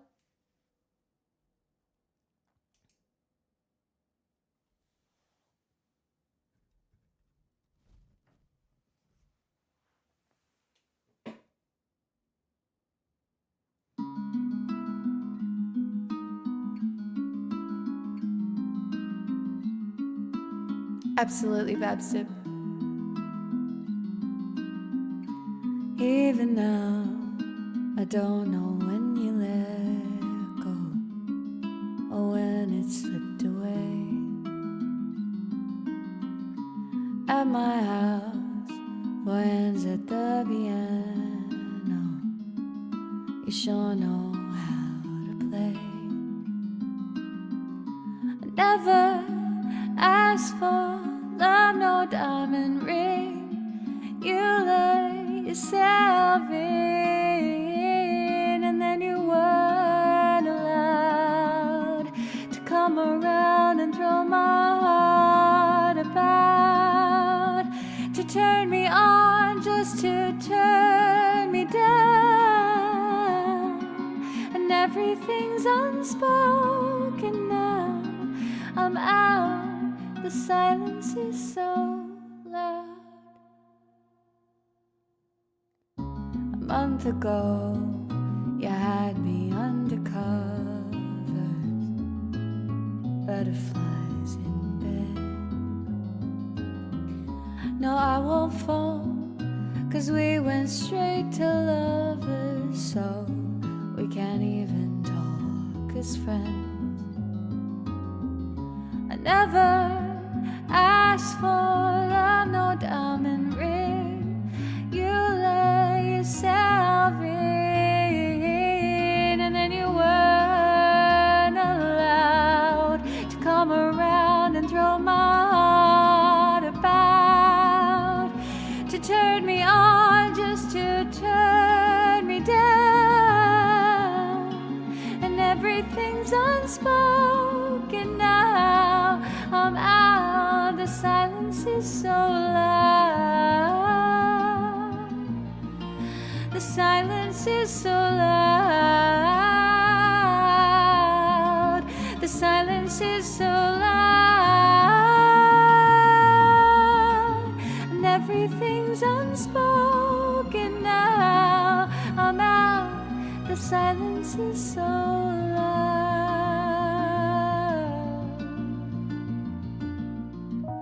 Here I am, two hands at the piano, the one I let you play.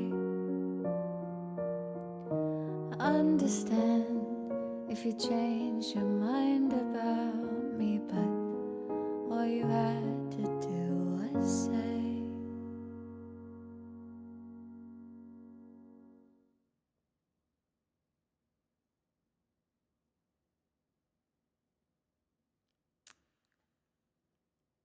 I have so too, Evan. We'll see.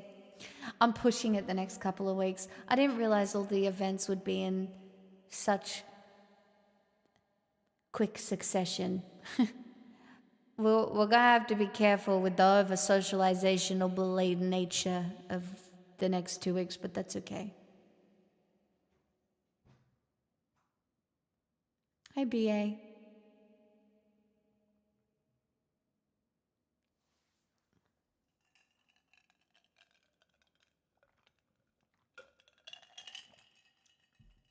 I kind of have to overcook myself because if I don't work, I'll become irrelevant and then die. Sorry. I do know this.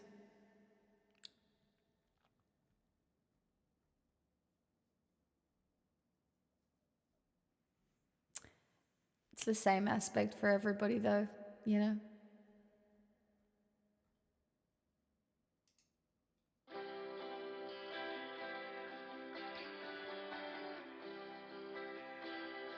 I had a bad habit of missing lovers past.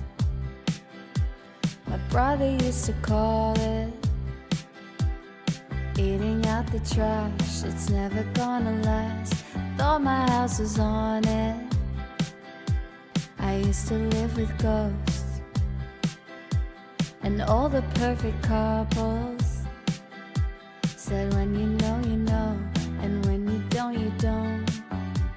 And all of the foes and all of the friends have seen it before, they'll see it again. Life is a song, it ends when it ends, was wrong. But my mama told me it's alright. You were dancing through the lightning strikes, sleepless in the onyx night. But now the sky is opaline. Oh, oh my Lord, never made no one like you before. You had to make your own sunshine. Now the sky is opaline. Oh, you couldn't understand it, why you felt alone. You were in it for real. She was in her phone, and you were just a pose. And don't we try to love, love? We give it all we've got. You finally left the table, and what a simple thought. You starve until you're not. And all of the foes and all of the friends have messed up before, they messed up again. Life is a song, it ends when it ends. You move on. And that's when I told you it's alright. You were dancing through the lightning strikes, sleepless in the onyx night. But now the sky is opaline. Oh, oh my Lord, never made no one like you before. You had to make your own sunshine. But now the sky is opaline. This is just a storm inside a teacup, but shelter here with me, my love. Thunder like a drum, this life will beat you up, up, up, up. This is just a temporary speed bump. My friend The from fire the brings you Netherlands knows how to karaoke song. freedom, and that can bring you love, love, love, love. Don't you sweat it, baby, it's alright. You were dancing through the lightning strikes, sleepless in the onyx night. But now the sky is opaline. Oh, oh my Lord, never made no one like you before. You had to make your own sunshine. Now the sky is opaline. Oh, oh.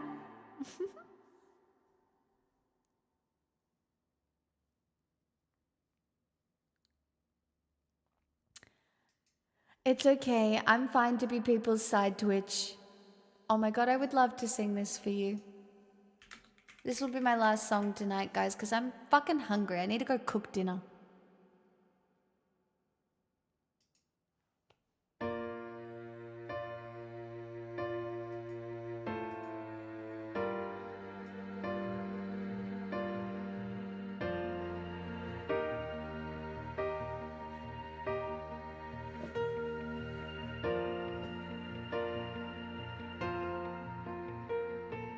Heart beats fast, colors and promises. How to be brave? How can I love when I'm afraid to fall? Watching you stand alone, all of my doubt suddenly goes away somehow. One step closer.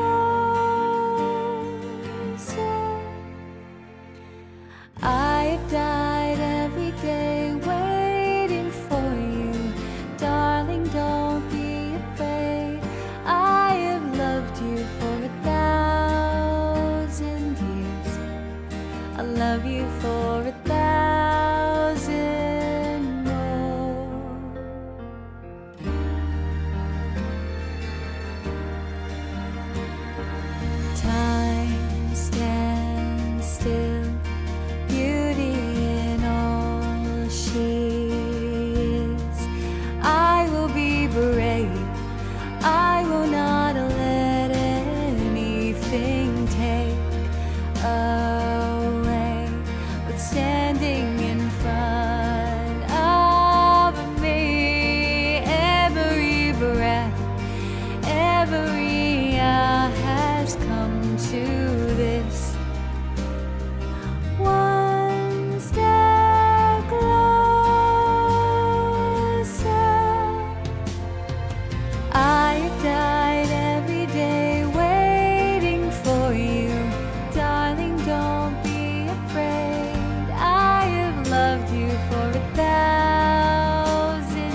Thanks for the roses, chat.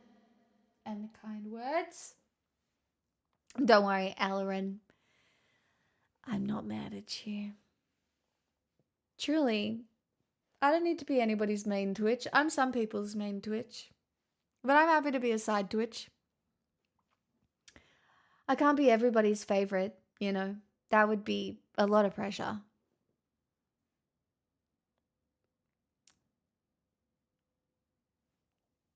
Just disappointed. Yeah, I'm just disappointed. I'm not disappointed. I'm so chill. There'll be a lot of favorites. Yeah, I couldn't keep up. I don't know. I really love this community. I like the way it functions. I don't necessarily want to be a big streamer. But I do want to pay my bills. That's about it. So if I can balance both of those things for as long as possible, that's my dream. Hey guys, if I took a VPN sponsorship again, how would we feel about that? Would we be like, get the bag, etc.? Thoughts? It would appeal to Americans at the moment. I would disown you for your autonomy to choose. I don't know. I'll have to go through my manager anyway now.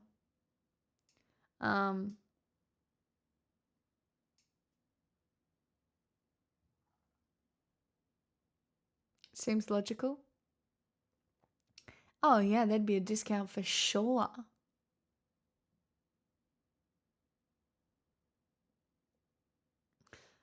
No, there's a meme. There's a meme available to us here. I'm not going to give it away, but if you were here for it, you would know.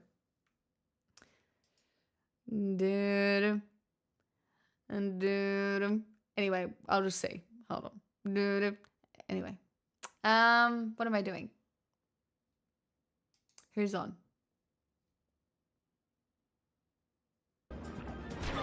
Fine, get third spike going with here.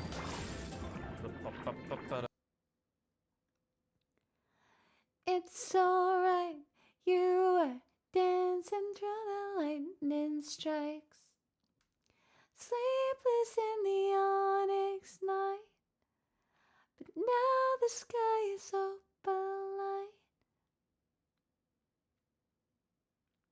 light. Time of gifts.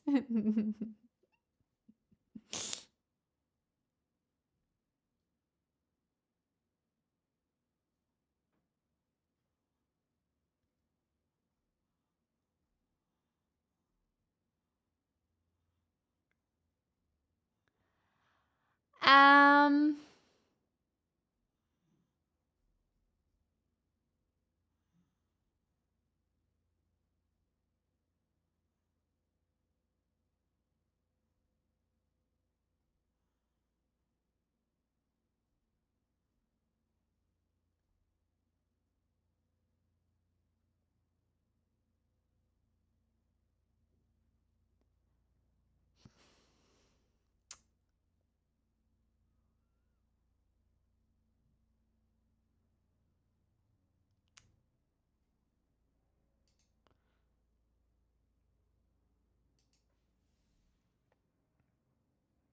chat.